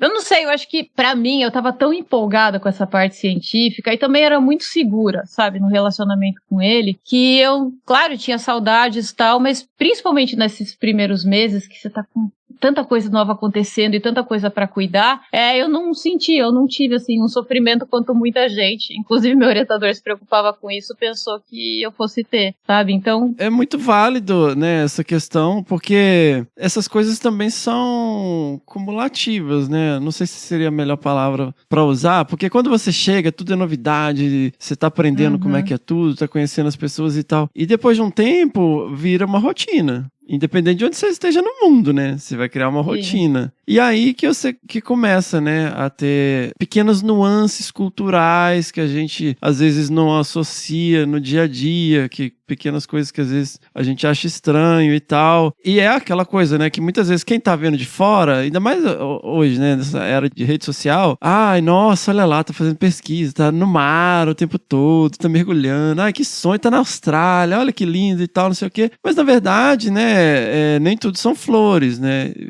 E muita gente que teve essas experiências, eu, inclusive, numa escala muito menor, você percebe que não é essa vida de sonho, né, cara? Ainda mais em algumas universidades, né? Imagino que não tenha sido o caso na Austrália, pelo que você está descrevendo do coordenador do laboratório. Mas em muitos lugares, você é simplesmente mais um latino-americano com caráter. Tipo, nos Estados Unidos, ninguém sabe a diferença de você para um mexicano, sabe? Tipo, pra eles é tudo a mesma coisa, você é só um imigrante, whatever, a mais. Não, por isso que eu falo que o David foi, assim, um anjo que apareceu, assim, eu escolhi ele por ser um pesquisador muito famoso, assim, e muito competente. Eu sou fã dos artigos dele. Até hoje eu acompanho menos, né, ciência, mas quando ele publica, eu vejo pelo menos ali o resumo, passo o olho pelos papers dele, porque tudo que ele faz é incrível.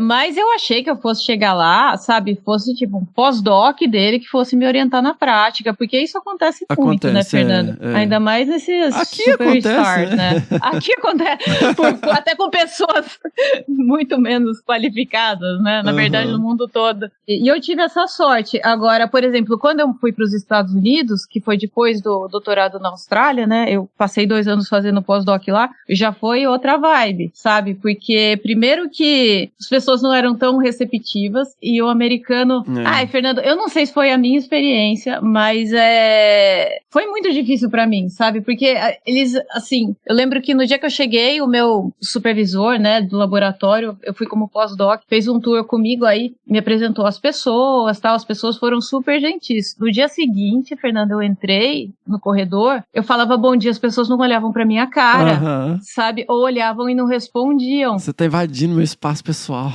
E como assim, sabe? Uma cucaracha ir lá trabalhar, sabe? Eu não sei se rolava alguma coisa assim, sabe? E daí eu via, sabe, tinha uma vigia, sabe, do que você tá fazendo, onde que você tá, o que você tá produzindo.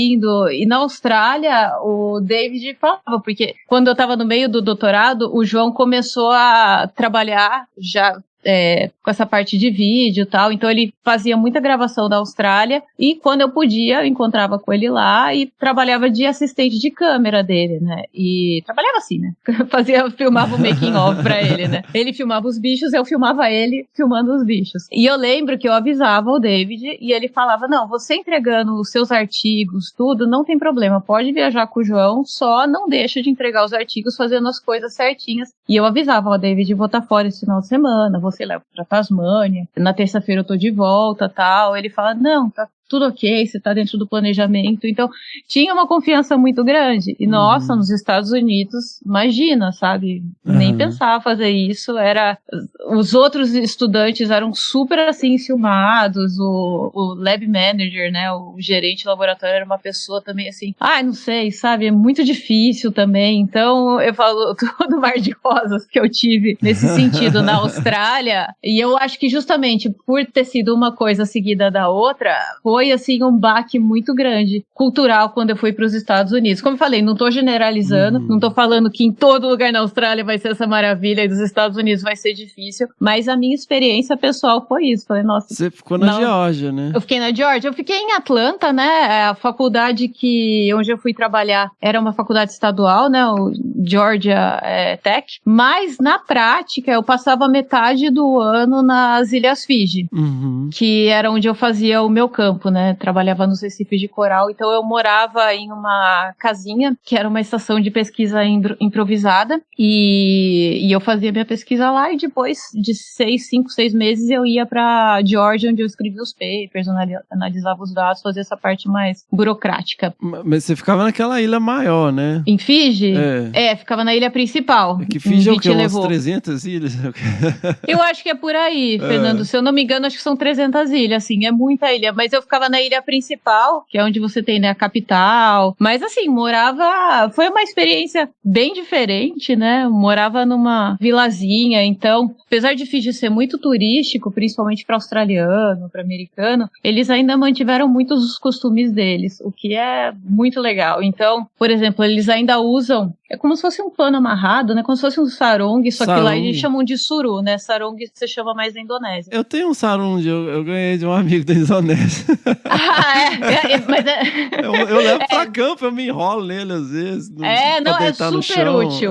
É super útil. E assim, o uniforme da escola é assim das crianças, sabe? É super legal, dos meninos e das meninas. O uniforme da polícia é com isso, então é super bacana. E fora isso, eles têm aqueles rituais do kava, não sei se você já viu, é uma bebida que eles fazem, que eles moem uma raiz, é o kava-kava, que no Brasil é conhecido como garra do diabo, erva do diabo, se eu não me engano. É uma piperácea, então ela é uma raiz que, enfim, eles maceram isso, daí depois misturam com água. Essa água era a minha maior preocupação, porque você nunca, na vila, você nunca tá 100% seguro da fonte dessa água. Você toma aquilo, primeiro que não é, pelo menos pra mim, não era o sabor mais agradável do mundo, e se você vai tomando, ela vai meio que amortecendo. Eles que tomam, os homens de lá que tomam todo dia, vão começando a ter descamação da pele, mas enfim, é um ritual, é um costume que eles têm lá, igual os caras aqui que saem pra tomar cerveja todo dia no final do dia, sabe? Lá eles têm isso, só os homens praticamente tomam, mas pra trabalhar nas vilas, eu tinha que passar pelo ritual de ser inserida na comunidade. Eu trabalhava em 3 vilas, então tinha que pegar, chegar lá, eles vinham, era uma tigelona grande assim, aí todo mundo sentava em volta dessa travessa assim, e daí você tinha uma pessoa que ia lá com uma cuia dessas de coco seco, sabe? Pegava, passava pra você, e era uma coisa meio ritualizada, né? Então você fazia uma palma, tomava a bebida, quando terminava você entregava a vasilha de volta e batia 3 vezes palma de novo. E assim ia pra todo mundo da roda, passando de um por um. Você tem uma pessoa, mas é muito bonito o jeito que eles fazem, que eles pegam, o cara levanta com os braços esticados, vira pra você, leva. E eu era pesquisadora mais velha do grupo de pesquisa, na ausência do meu supervisor, né, do Mark Kay. E eu lembro que a primeira vez eu ficava olhando e falei assim, nossa, gente, eu tô aqui como representante do laboratório, eu tenho que fazer isso bonito, né? Então eu peguei, agradeci, fiz assim do jeito todo meio durinho, assim, formal, sabe? Aí quando eu entreguei a tigela, bati a palma, eles olharam e falaram assim, ela é a princesa Diana. Porque eu fiz o jeito todo formalzinho, daí eu fui ver que tem essa parte ritualizada, mas os caras pegam com uma mão, bebem. Mas eu falo, gente, eu não sei como é que é, eu vou fazer da forma mais bonitinha possível dentro da minha interpretação. Mas é alcoólico o negócio? O que é? Não é alcoólico, mas é uma piperácea aí que tem uma série de... E assim, pra você começar a sentir essa questão, o amortecimento se sente um pouquinho, mas pra ter descamação da pele e tal, você tem que tomar todo dia e bastante, né? Mas enfim, a ideia é que as pessoas que estão naquela reunião têm que tomar aquela vasilha inteira, sabe? Então, eu tomava o mínimo possível, mas terminava a primeira vasilha e falava, ai, que bom. Eu já chamava todo mundo pra ir comigo. Chamava todos os estudantes que estavam junto, meus vizinhos. Ai, gente, vamos lá conversar com o chefe e tal, pra ajudar a secar aquela vasilha mais rapidamente. Você era responsável pela estação lá? Era, porque o meu chefe, né, o Mark Hay, que era o pesquisador, enfim, chefe do laboratório em Atlanta e que me empregou, ele não podia estar lá o tempo todo, ele dava aula, tinha uma série de obrigações em Atlanta, então ele meio que, como o pós-doc dele, ele me deixava, metade do ano era eu, metade do ano era outra pós-doc. Assim, tinha um lado que era muito legal, da experiência que eu tive, de viver junto com essas comunidades, aprender todos esses costumes, mas tinha um lado, Fernando, que era muito difícil, primeiro porque, assim, como eu falei, era um lugar super improvisado, muito simples, assim, sabe? Os quartos super simples, e fora isso, tinha muita questão cultural. A gente tava na vila, então a gente meio que pisava em ovos, e assim, é uma sociedade muito machista ainda, né? Então... eles, assim, não tinham, assim, muito respeito ainda, mas eles não me enxergavam, assim, como, né, como uma pessoa que... Eles tinham que respeitar muito. E fora a curiosidade, né? Eu lembro que no começo a casa tinha, assim, uns vitrôs, mas não tinha cortina nenhuma. Então, o pessoal da vila ficava, assim, com a cara encostada nas janelas, Caramba. espiando a gente o dia inteiro. Tinha gente. Aí eu lembro que no segundo dia que eu tava lá, falei assim, gente, vamos pra cidade? Fiz pra cidade, falei, tem como fazer umas compras no supermercado? Eu vou comprar uns tecidos. Aí eu comprei uns pedaços de pano, desses de fazer sulu, né, de fazer sarong mesmo. E eu improvisei, amarrava nas janelas ali, pra gente ter alguma privacidade, sabe? Porque senão era o dia inteiro as pessoas querendo ver. Era muita loucura, assim. E daí teve várias situações, uma vez uma câmera sumiu, e daí até você ir da vila, e daí você tem medo, né, de ter um desgaste, porque a gente só tava trabalhando ali porque o pessoal das vilas deixavam. Então, você tem que ter uma série de cuidados, mesmo, apesar deles terem muito dos costumes originais deles, eles tiveram muito a questão dos missionários cristãos. Então, a maior parte do pessoal que mora nas vilas ali são cristãos e, por exemplo, trabalhar no domingo nem pensar. E eu tava trabalhando com os experimentos tal, que eu tinha que checar todo dia. E daí alguém um dia veio falar pra mim e falou assim, então, o pessoal não tá gostando porque você tá indo pro mar no domingo. Eu falava, não, gente, eu ainda tentei dar uma, não, mas na verdade domingo eu só vou pra me divertir, eu não tô indo trabalhar tal. Eles falaram assim, não, mas o mar é o seu lugar de trabalho, é o seu escritório, então você não pode ir domingo pro mar. Daí o que eu comecei a fazer, eu pulava esse dia, porque não ia ferir, né, enfim, o código de ética deles. Compromete tudo, né? Compromete tudo. Eu falava, não, vou ter que pular o dia. No fim, felizmente não fez tanta diferença pro meu monitoramento. E eu aproveitava para, né, analisar as fotos do meu estudo, para fazer a parte de relatório, essa parte de computador. Fechava todas as cortinas improvisadas, ficava fazendo essa parte de escritório mesmo nos domingos, porque eu comecei a perceber que eles se sentiam ofendidos. E assim, o que era difícil também é que a maioria das pessoas não vinham falar com a gente, até porque vários não falavam inglês, falavam um idioma local, também por questão de timidez. Por sorte eu tinha um vizinho que era assim meio que rebelde, lá ele era fijiano, mas pra você ter ideia, ele queimou o Alcorão e a Bíblia um dia, que ele falava que o que vale é a natureza, que essas leis dos homens são todas erradas e que as pessoas tinham que estar mais preocupadas em cuidar da praia, tirar o lixo da praia, que tinha muito tal, e que isso que importava tal. E ele que me dava esses toques. Então, felizmente, eu ainda tinha essa pessoa que enxergava essa questão e falava, lugar pequeno é muita fofoca, né? Então, enxergava o que a gente achava. Então, a gente foi. Mas teve um lado maravilhoso, que era a parte de quando eu tava no mar, né? Então, os recifes de lá eram, assim, incríveis, diferentes dos que eu conhecia na Austrália, né? Na Austrália eu tava acostumada a mergulhar mais com equipamento scuba e outros tipos de recife. Em Fiji era bem recifes costeiros, tanto é que eu saía da praia mesmo, não usava nem cilindro de mergulho, era só o snorkel, a máscara e a nadadeira, e passava o dia ali coletando dados. Então foi uma experiência muito válida, bem legal mesmo. Caramba! E foi na sequência, né? Você falou dos dois pós-docs, né? Foi, eu terminei o doutorado na Austrália e aí já recebi por uma lista de e-mails essa posição da Georgia, mas Fernando, assim, eu não tinha nem terminado o doutorado, sabe quando você fala, vou ver o que rola? E mandei, sabe? Mandei meu currículo, nem lembro, acho que escrevia uma ideia de projeto, nem lembro o que eu fiz, mas enfim, passei por uma entrevista e eu ganhei a posição. Aí eu falei, nossa, será que eu vou, não vou? E eu já tinha passado 4 anos na Austrália com o João aqui no Brasil, né? Como eu falei, ele passou um ano fazendo doutorado lá e ele começou a gravar mais na Austrália, então a gente se via, mas já tava aquela situação que você tá cansado, sabe? De ter um relacionamento literalmente do outro lado do mundo. Então eu falava, será que eu encaro essa? Mas era tão interessante, tão diferente. O próprio João falou assim, não, vai, eu dou um jeito de te ver. Agora é Estados Unidos, que eu também não sabia que ia ficar tanto tempo em Fiji, né? Eu nem lembro se... Acho que até mencionava Fiji na aplicação, mas não sabia que ia ficar metade do tempo. Que Pacífico, né? Não, e é até mais complicado de ir pra Austrália, assim, sabe? Tipo, você tem que ir até a Nova Zelândia, acho que até hoje, essa aqui é a rota principal. E da Nova Zelândia você pega um voo de 3 horas pra Fiji. Então não tem voo direto, sabe? Quando a gente pensou Atlanta, a gente fala, Atlanta, né, Guarulhos, que não é longe da gente, um voo, ele tá lá, né? Mas na realidade eu quase não ficava em Atlanta. Mas aí eu topei, peguei essa posição graduação de 2 anos, e daí no final desses 2 anos eu falo, ai gente, não dá, sabe? Tá na hora da gente morar pelo menos no mesmo país. E fora que eu tinha a questão, eu fui bolsista da CAPES, né, Fernando? Então tem aquele termo que você precisa voltar pro seu país depois de você cumprir, né? Eu falei, não, tenho que cumprir essa parte do contrato. Que é super legal também, porque o governo tá te financiando pra você se especializar, pra você contribuir depois pro país, né?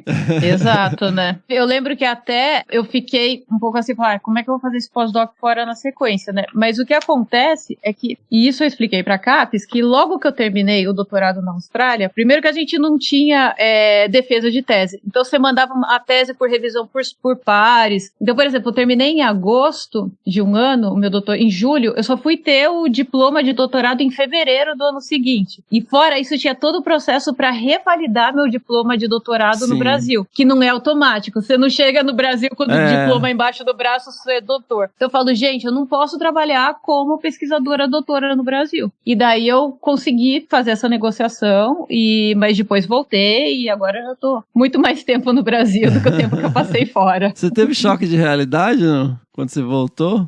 Tive um pouquinho. A saudade era muito. Não, eu tive um pouquinho, né? A gente desacostuma com algumas coisas e tem a parte boa, né? Obviamente, de eu estar mais perto da minha família, do João, algumas coisas que eu sentia falta aqui no Brasil. E tem o lado ruim, né? Eu lembro que na época que eu voltei, iPad era meio que lançamento, sabe? Eu já tinha uns 3 anos. E eu adorava, assim, usar iPad pra anotar as coisas. E eu andava na rua no iPad como se fosse, assim, um caderno, sabe? Abanando ele, não sei o quê. E o pessoal falava, Roberta, pelo amor de Deus, coloca isso na bolsa. Vão roubar. Imagina, vão roubar essa porcaria. Então você vai se adequando, né? Que era outra realidade. Mas tem. Pra ir tem choque de realidade, pra voltar tem. A gente tá sempre tendo que se adaptar, não tem jeito. Ô, Roberta, e aí você fez um segundo pós-doc aqui no Brasil, né? Foi, porque justamente, como eu passei muito tempo em campo, em Fiji, eu coletei muitos dados. Aí, quando eu voltei pro Brasil, eu já queria fazer alguma coisa que... Não queria entrar num pós-doc em que eu tivesse muito campo para coletar mais dados. Eu sentia a necessidade de analisar, dar vazão a esses papers, né? A esses artigos com esses dados que eu tinha coletados. E eu conhecia Paulo Roberto Guimarães Júnior, né? Que já era professor da USP, que tinha sido meu veterano na Unicamp. E sabia da linha de pesquisa que ele trabalhava, né? Ele trabalhava muito com essa parte de redes ecológicas, modelagem. E eu falei, nossa, vai ser legal para eu ter essa chance de aprender, né? Ferramentas analíticas diferentes, né? Saber explorar meus dados de uma forma diferente, até porque, né? Tava começando a ter uma exigência maior em termos de tratamento de dados nos últimos anos que eu estava na academia, né? Então, o que eu fazia, muitas vezes já não era mais suficiente, né? Às vezes para você publicar um artigo. Então, eu queria ter essa mudança também. Aí, eu já vim pro Brasil meio que conversando com o Miúdo e tal. O Miúdo é o apelido do Miúdo. Paulo Guimarães, gente. Não consigo chamar ele de Paulo o tempo todo, então vai ficar pra Miúdo o tempo todo. Até falei pra ele o tipo de dados que eu tinha pra ver se encaixava na abordagem que ele fazia, das análises. Foram aí eu passei 3 anos no laboratório dele, foi uma experiência totalmente diferente, né? Eu não tinha trabalho de campo e aprendi muita coisa, tive contatos com pessoas diferentes também, que não eram da biologia marinha, então voltei para uma situação um pouco parecida com o que eu tinha na graduação, né? Que na graduação na Unicamp também não era o grande foco biologia marinha, longe disso. Então foi legal para eu ver outros sistemas, comparar com o que eu estava fazendo. Teve muita coisa nova também nesse segundo pós-doc. Ô, Roberta, e assim, você levou uma vida super acadêmica, publicou trocentos artigos, fez 2 pós-docs, experiência no exterior, e aí você foi para um lado diferente, assim, completamente diferente, né? Como que foi essa transição, assim? Então, né, foi uma coisa, para muita gente parece uma coisa meio brusca, né, mas isso foi muito aos poucos. Para ser bem sincera, eu atribuo muito essa transição que eu fiz, né, para quem não sabe, hoje eu trabalho muito com mídia, a 2 pessoas, ao meu marido, ao João Paulo, e ao Ivan Sazima, aquele meu primeiro orientador de iniciação científica de mestrado. O João, desde que eu conheço ele, desde o primeiro ano de faculdade, ele falava que tinha vontade de trabalhar com foto, com vídeo, com imagem, Mas, Fernando, pra mim era uma coisa muito distante da minha realidade, sabe? Eu não enxergava simplesmente aquilo como um caminho, sei lá, que fosse possível, tal. Então, sabe quando você nem se interessa porque você fala, tá, mas como é que faz isso, né? Mas o João sempre falou e sempre buscou muito isso, e ele sempre foi muito apaixonado por fotografia, por filmagem. Então, eu lembro quando a gente começou a trabalhar em Noronha, a gente tinha, assim, umas camerazinhas bem rudimentares. Um celular hoje faz imagem muito melhor. O celular mais simples que tem no mercado faz imagem melhor do que as câmeras que a gente usava. Mas sempre tinha essa intenção, sabe? Sempre tava, não, gente, vamos documentar, tirar foto, olha que lindo onde a gente trabalha e tal. E fora isso, o Ivan Sazima sempre teve esse lado, apesar dele ser super produtivo, né, no meio acadêmico, sempre publicou muito, ele sempre teve uma ligação forte com a mídia. Então, o Ivan era colunista de uma revista chamada Revista Terra da Gente. Pra quem não sabe, o Terra da Gente, né, ele é uma marca que pertence à EPTV, que é afiliada da Globo no interior de São Paulo, na região de Campinas. A base deles é Campinas, eles têm outra base em Ribeirão também, Ribeirão Preto.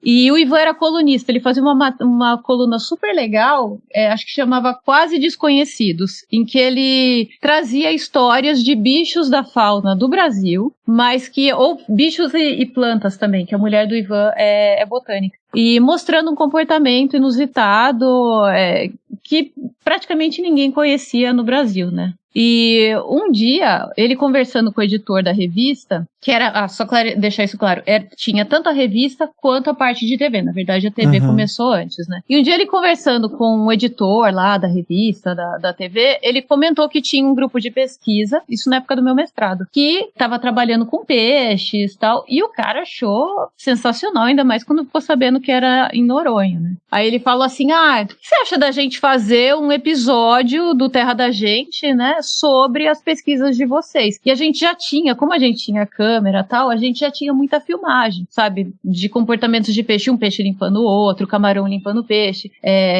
xarel seguindo moreias, arraias para pegar resto de comida. Então a gente tinha um material legal para a parte embaixo d'água. Daí ele falou, não, eu vou mandar uma equipe de repórteres lá, de câmera, para eles fazerem entrevista com vocês, e daí a gente monta um programa. Fernando, eu sei que no fim essa viagem rendeu tanto que, em vez de fazer um programa Terra da Gente, eles fizeram 2. Olha aí! E virou um Globo Repórter também. Olha aí! Na graduação. Na graduação. Então a gente já teve esse primeiro contato, né? E o pessoal era muito gente boa, assim, sabe? Então a gente conversava muito com os câmeras, conversava com o Ciro Porto, né? Que foi o repórter. Com o editor também, que inclusive trabalha com a gente, o Aguinaldo Matos. Então a gente já teve esse pezinho e tal, mas pra mim continuava uma coisa muito distante. E eu lembro que daí o João começou tinha essa revista Terra da Gente na época, que era uma revista sobre animais, plantas também do Brasil, tinha uma parte de pesca também. E o João começou a falar assim, vou mandar uns textos, umas matérias pra ver se ele se interessa.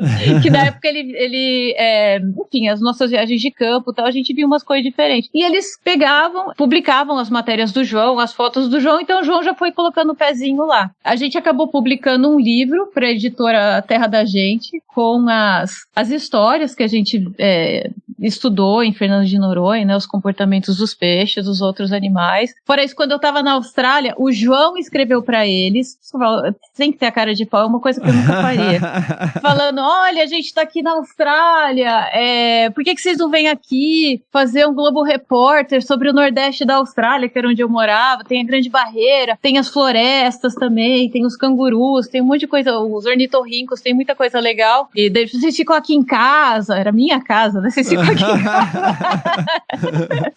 Morava em República com outras 2 meninas, falei, João, pelo amor de Deus, ele, não, você explica pra ela, mas era uma casa grande, então deu conta. E daí a gente foi aproximando, e daí, no fim, com o tempo, o João também foi convidado para apresentar um segmento no programa do Domingão do Faustão, né, chamava Domingão Aventura na época. Ele fez uma série que daí ele escreveu para Animal Planet, chamado Florestas Animais, comparando florestas as florestas tropicais do mundo todo, conseguiu também fazer essa série, então foi muito assim, vai produzindo, vai tentando, é o que eu falo, muita gente fala assim, ai, como é que eu começo? Eu falo, gente, começa fazendo alguma coisa, e mostrando que você tem interesse, ainda mais hoje que, Fernando, o que eu falei, qualquer um tem um celular, sabe? Sim, então, hoje você ainda tem muito mais ferramentas pra isso, pode ter mais concorrência, porque todo mundo tem, mas eu vou te falar, quem faz direito, assim, com o olho e com interesse, a gente percebe, sabe? Então, faz toda a diferença quem faz alguma coisa. Então, eu já fui tendo essa aproximação, comecei a escrever também pro Ciência Hoje das Crianças, eles me convidaram para fazer uma participação lá, no fim eles gostaram, me convidaram para ser colunista, passei a ter uma coluna lá,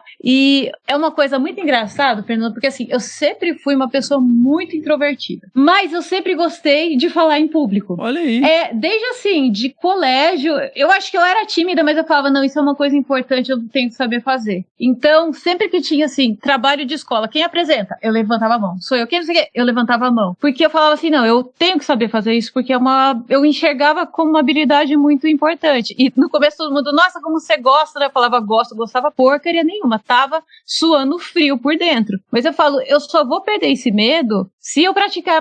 E eu tinha horror. Eu lembro que, eu não sei se foi logo que eu voltei pro Brasil, ou se foi... Eu acho que foi logo que eu voltei para o Brasil. Eu fui para um congresso brasileiro e fazia muito tempo que eu não ia para simpósio, para conferência nenhuma no Brasil. E eu fiquei chocada. Eu lembro que, primeiro que a sala não ajudava muito. Era um hotel que tinha um centro de convenções e eles adaptaram uma sala para fazer as palestras da rodada que eu ia participar. E assim, eles projetavam um slide assim num canto de uma sala comprida. Então, assim, a disposição já era horrível. Mas o que eu fiquei, assim, muito impressionada de ver é que todas as pessoas que fizeram a apresentação naquele dia, elas apresentavam de costas para o público. De costas, nossa. Olhando para a tela. E eu ficava chocada. Eu falo, gente, não é possível. Isso é o básico, sabe? Você olhar para o seu público, né? Ainda mais assim, não sei, é o básico, sabe? Você dá atenção.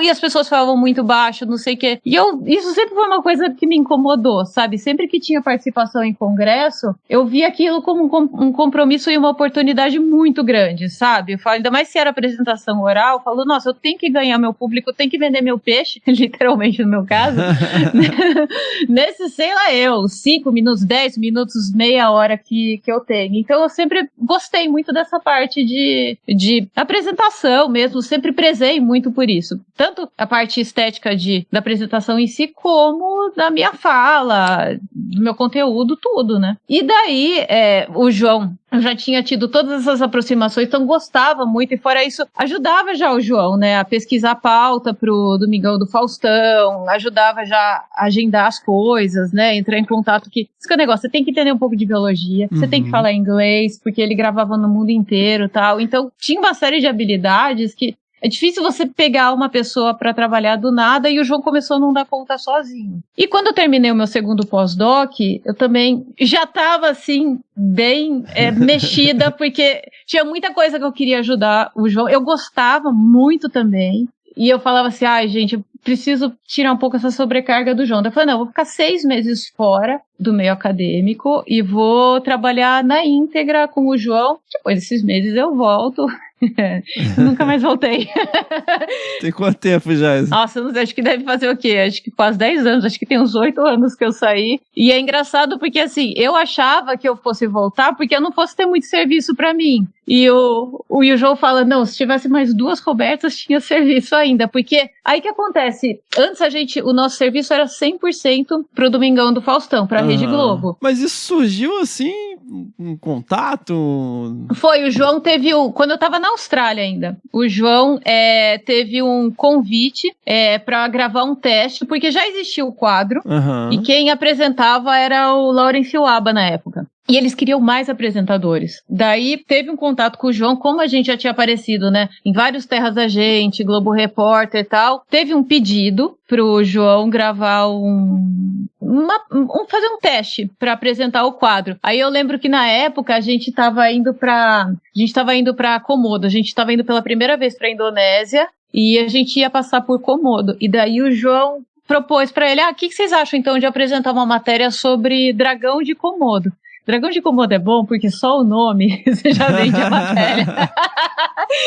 Você não precisa de mais. Só falar dragão, os caras já compraram. Não, ótimo, vai lá e faz a matéria. E daí a gente foi assim, foi de férias com uma camerazinha, tanto é que a gente voltou pra lá em 2019, daí com permissão de filmagem, equipamento, foi outra logística. Mas essa primeira vez a gente, assim, tinha tido essa conversa de boca, mas, sabe, foi lá, fez gravou o dragão aqui, o João perto do dragão, a ilha e tal, e voltamos pra casa, nem sabia se ia dar em alguma coisa, né? E daí depois de uns bons meses, acho que foi quase um ano, eles chamaram o João pra fazer o teste no programa e deu certo. Eles gostaram e daí fecharam o contrato. E eu lembro até que na época ele era bolsista de doutorado e daí ele até escreveu, porque você tem que ter dedicação exclusiva se você é bolsista, né? Ele falou, não, eu vou terminar esse doutorado. Ele falou, questão de honra, eu vou terminar esse doutorado. E ele terminou dentro do prazo, mas ele escreveu, acho que era CNPq na época, e abrindo mão da bolsa de doutorado. Olha depois aí. Que ele começou a apresentar o programa, mas eu fiquei super feliz que ele terminou, porque assim, era uma dificuldade, sabe, porque era muita viagem, pra tudo quanto é lugar do mundo, e tem algum continente que vocês não foram? A gente nunca foi pra Antártida, né? Esse é sonho, né? Mas ainda não tivemos essa oportunidade. Dos outros aí, a gente conhece alguns, por exemplo, Ásia, né? O João ainda conhece um pouco mais. Eu conheço nada praticamente da Ásia continental, então é um vazio. A África mesmo conheço um pouquinho. Mas as ilhas vocês rodaram bastante, né? Ah, sim. Ainda mais porque a gente teve aquela fase viciados por mergulho, né? Não bastava as duas pessoas trabalharem com pesquisa em Recife de coral o tempo todo durante o ano. Tirava as férias, a gente ia para alguma ilha para mergulhar também. Então, Indonésia, Filipinas, Malásia, Palau, o que você pensar ali do Pacífico, do Indo-Pacífico, né, onde você tem aquelas ilhas todas, a gente foi. E aí foi assim, comecei a trabalhar com essa parte de produção, primeiro, bem essa parte assim, burocrática, sabe? Voltei a fazer um pouco de bastidor pro João também, mas também principalmente a parte de produção, né, organizar as viagens, entrar em contato com pesquisadores, que a gente trabalha muito com auxílio de pesquisadores, ou com reservas, com hotéis, onde a gente vai gravar, fazendo essa parte de logística. E eu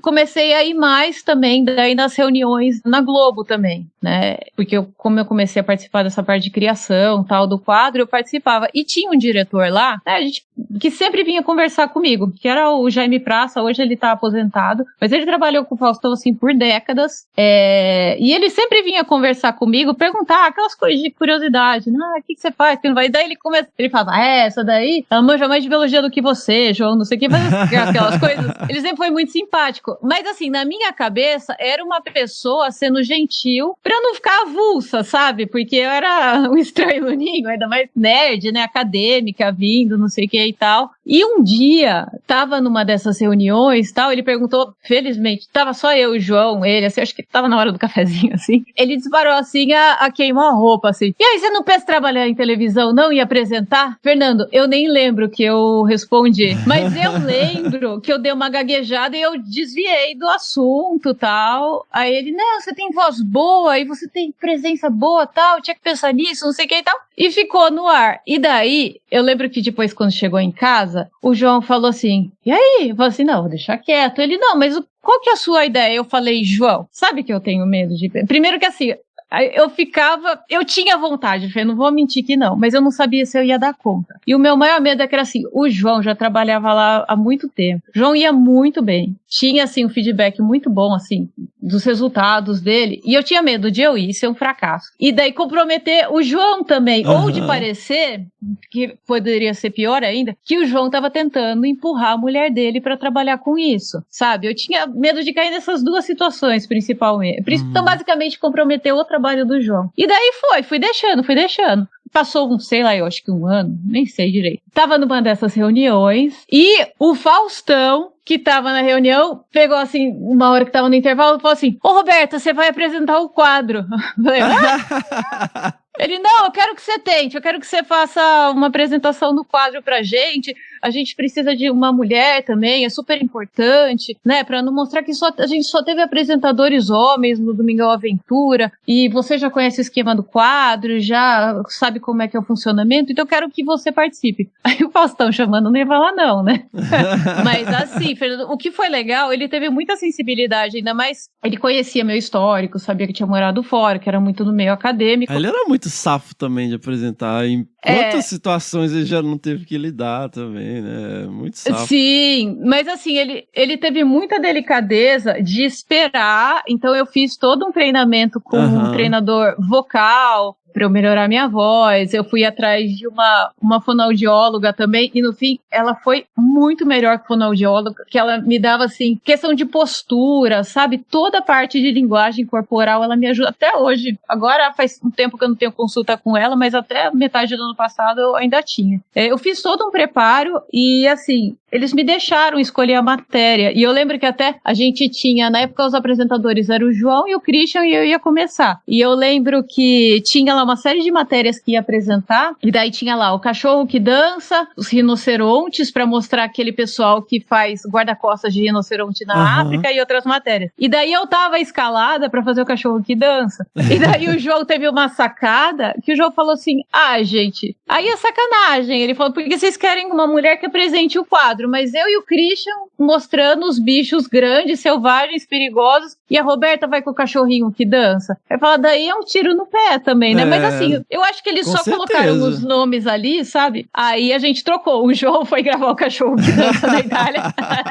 Na verdade, a gente vai junto, né? Daí eu fiquei de câmera dele. E eu fui gravar os rinocerontes no Quênia. Foi a minha primeira gravação. Que legal. Tem daí, link, Roberta, aí pra gente botar no... Tem do Domingão no Faustão, eu vou mandar pra você. Mas assim, foi muito doido, porque... E assim, foi bonitinho porque o Faustão falou assim pra mim, falou, não, como é a sua primeira vez no palco, a maioria dos programas do Domingão eram ao vivo. Ele falou, não, eu vou escolher a data em que a gente vai gravar, que alguns programas eram gravados, né, quando tinha período de férias e tal. Falou assim, não, a gente vai escolher pra você uma data em que o programa vai ser gravado. E fora isso, quando eu cheguei lá, o diretor, que eu também já conhecia, outro diretor, o Cris Gomes, era o diretor artístico do nosso quadro, ele pegou, me levou pra ver o estúdio, pra eu sentir o ar-condicionado, porque era muito frio, mas pra eu sentir tudo isso, a distância da plateia, ver de onde o Faustão vinha, porque na televisão é uma coisa, mas a hora que você vê o palco pessoalmente, são sensações diferentes, né? Até o João falou assim, comigo não teve todo esse cuidado.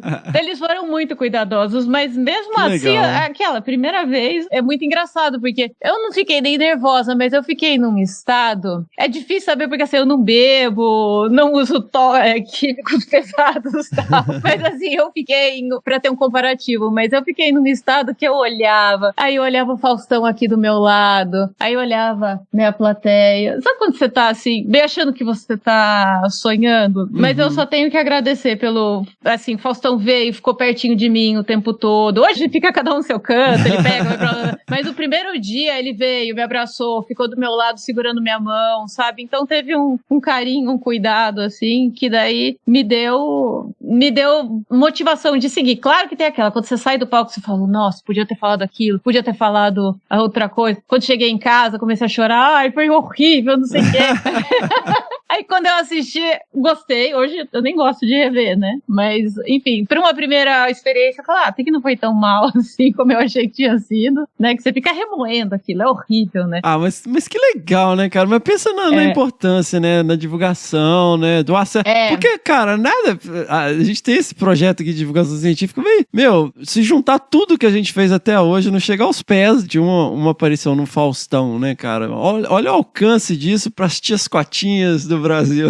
Não, isso é muito legal. É o que eu falo, e eu já agradeci 1000 vezes a equipe, o próprio Faustão também, que o que eu acho mais legal é isso, primeiro que eles respeitam, eu falo, gente, eu não sou uma pessoa que foi pra televisão e escolhi gravar bicho pra aparecer, pra fazer sucesso, sabe, como uma linha de carreira, não, eu sou uma bióloga, o meu interesse pela televisão é pra eu ter um canal de levar essas imagens, levar, né, o conhecimento pro público leigo, então eu não vou fazer alguma coisa que esteja fora agora do que eu acho que é correto. E eles sempre respeitaram muito isso na gente. Então essa coisa de ficar pegando bicho, sabe? Uma coisa, né? Como você falou, você vai acompanhar uma campanha de um pesquisador, né? Que você precise de captura para colocar colar ou por qualquer outro motivo. Aí você justifica. Agora eu ficar azucrinando o bicho, agarrando, pra mostrar o quão fodona eu sou. Desculpa o linguajar. Aí sai totalmente. E eles nunca tiveram uma demanda. Às vezes até eles vêm, às vezes, com alguma coisa que eles veem em rede social, né? E daí eles falam, o que você acha dessa pauta? Aí eu falo, gente, isso aqui é antiético, isso aqui é armação, isso aqui é manipulado digitalmente, ou isso daqui o bicho tá sob efeito de anestésicos pesados. Então, a gente tem muito essa construção juntas. A maior parte das pautas a gente leva mesmo para eles, e quando vem sugestão deles, eles escutam muito o que a gente tem para ponderar, né? Ah, que legal, que legal. E hoje, Roberta, como que é a rotina de vocês, assim? Rotina. Não tem, né? Mas assim, Fê, tem basicamente 2 tipos, né, de rotina que a gente tem. Uma delas é quando a gente tá em campo, outra delas é quando eu tô trabalhando no escritório, né? Eu passei, além dessa parte de apresentação, né, eu continuo trabalhando no programa do Faustão, agora na Band, mas eu trabalho com outras produtoras fazendo produção, né? Então, eu tenho esse trabalho no escritório, que vai desde fazer, por exemplo, agendamento, procurar pauta para um documentário, aí a gente trabalha com BBC, Netflix, Disney, NetGeo, com várias outras aí pelo mundo. Então a gente vai atrás de história para eles, ver como viabiliza também uma determinada gravação, então onde fazer, com quem fazer, qual que é o método, câmera, tudo. A gente faz a parte de pesquisa também. E fora isso eu dou assistência também, às vezes eu acompanho as equipes em campo, né, para gravação, e às vezes eu acompanho de modo remoto. Então eles falam, não, a gente tá trazendo uma equipe nossa do exterior, mas a gente quer que você fique de plantão, né? Então, principalmente na chegada deles no Brasil, eu faço todo esse acompanhamento. Quando eles estão na gravação, às vezes, faltou alguma coisa, ou esqueceram de trazer alguma coisa do exterior, eu agilizo para entregar. Então, quando eu tô no meu escritório, geralmente fazendo essa parte burocrática ou acompanhando à distância alguma equipe que tá em campo. E quando eu tô em campo, eu faço, às vezes, gravação de bastidor, principalmente quando é alguma série que vai mostrar making of da nossa equipe. Eu não faço tanto câmera, faço um pouco de câmera submarina também, que eu gosto, mas aquelas câmeras muito leite longas, tal, eu já não tenho mais não mexo com isso, não mexo com pilotar drone, por exemplo, também. E ajudo na logística da gravação em si, né? Então, agilizar alguma coisa ali no campo também. Às vezes eu fico de tradutora, então, meio que pau pra toda a obra, assim, né? Então, tem essas 2 vertentes, né? Em campo, aí a rotina varia muito de acordo com a que a gente vai estar gravando, né? Depende do horário de atividade do animal que a gente tá gravando. E tem toda uma preparação, até nesse sentido, antes da gravação, né? Uma coisa que ajuda muito o fato de eu ter feito biologia e ter tido toda essa experiência em campo, é que a gente sabe se preparar para uma gravação, né? Sim. A gente consulta, estuda os animais dos bichos. Eu tenho muitos amigos na área, né? Então, que seguiram fazendo pesquisa ou trabalham no ICMBio, em outros órgãos ambientais também. Então, isso ajuda demais. Até um dia teve uma pessoa que fez um comentário que eu achei tão triste, né? Falou assim, nossa, se você soubesse que você ia trabalhar com isso hoje, você nem teria feito de biologia, né? Eu olhei assim. Aí eu falo, como é que eu respondo isso de uma forma gentil, né? Mas assim, eu falo, gente, isso se arranca meu coração, né? Um que a biologia, como eu falei, nasceu dentro de mim, nessa paixão por ela, e outra que, pelo contrário, até eu vejo assim... E sem a biologia, você não estaria fazendo nada disso, né? Não estaria, e assim, eu vejo até essa formação científica, né, como eu falei, o Ivan, super exigente para fazer um projeto. Quando eu tenho que fazer um projeto de filme, eu quero aquela coisa impecável, e o pessoal fala, nossa, o relatório de orçamento, um relatório de gastos de uma gravação, vai impecável, tudo extremamente detalhado, explicado. Eles falam, nossa, como vocês são organizados, é tudo muito claro. Eu falo, graças a esse background. Talvez se eu fosse direto da indústria de cinema, né, não tivesse, não falando que eles não têm, né, mas talvez não tivesse tido um treinamento tão rígido como eu tive no meio acadêmico. Sensacional! Poxa, Roberta, eu só posso agradecer enormemente você estar aqui hoje compartilhando toda essa jornada com a gente. É lógico que a gente não arranhou nem a superfície, né, meu? Cada expedição, cada coisa é uma aventura, é um caos diferente, né, na vida de vocês. E, obviamente, a gente não não vai parar por aqui, né? Não temos gravações pela frente, né? Realmente não tem como a gente, como eu falei, nem arranhar a superfície aqui de uma carreira, de uma jornada tão rica e que continua aí a todo vapor. Então eu só posso te agradecer enormemente por estar aqui hoje, aqui no Desabraçando, e pela generosidade de dividir a sua história aí com a gente e com a nossa audiência. Eu que agradeço, Fernando. Foi um prazer e o tempo voou, né? Já que batendo papo, a gente nem sente.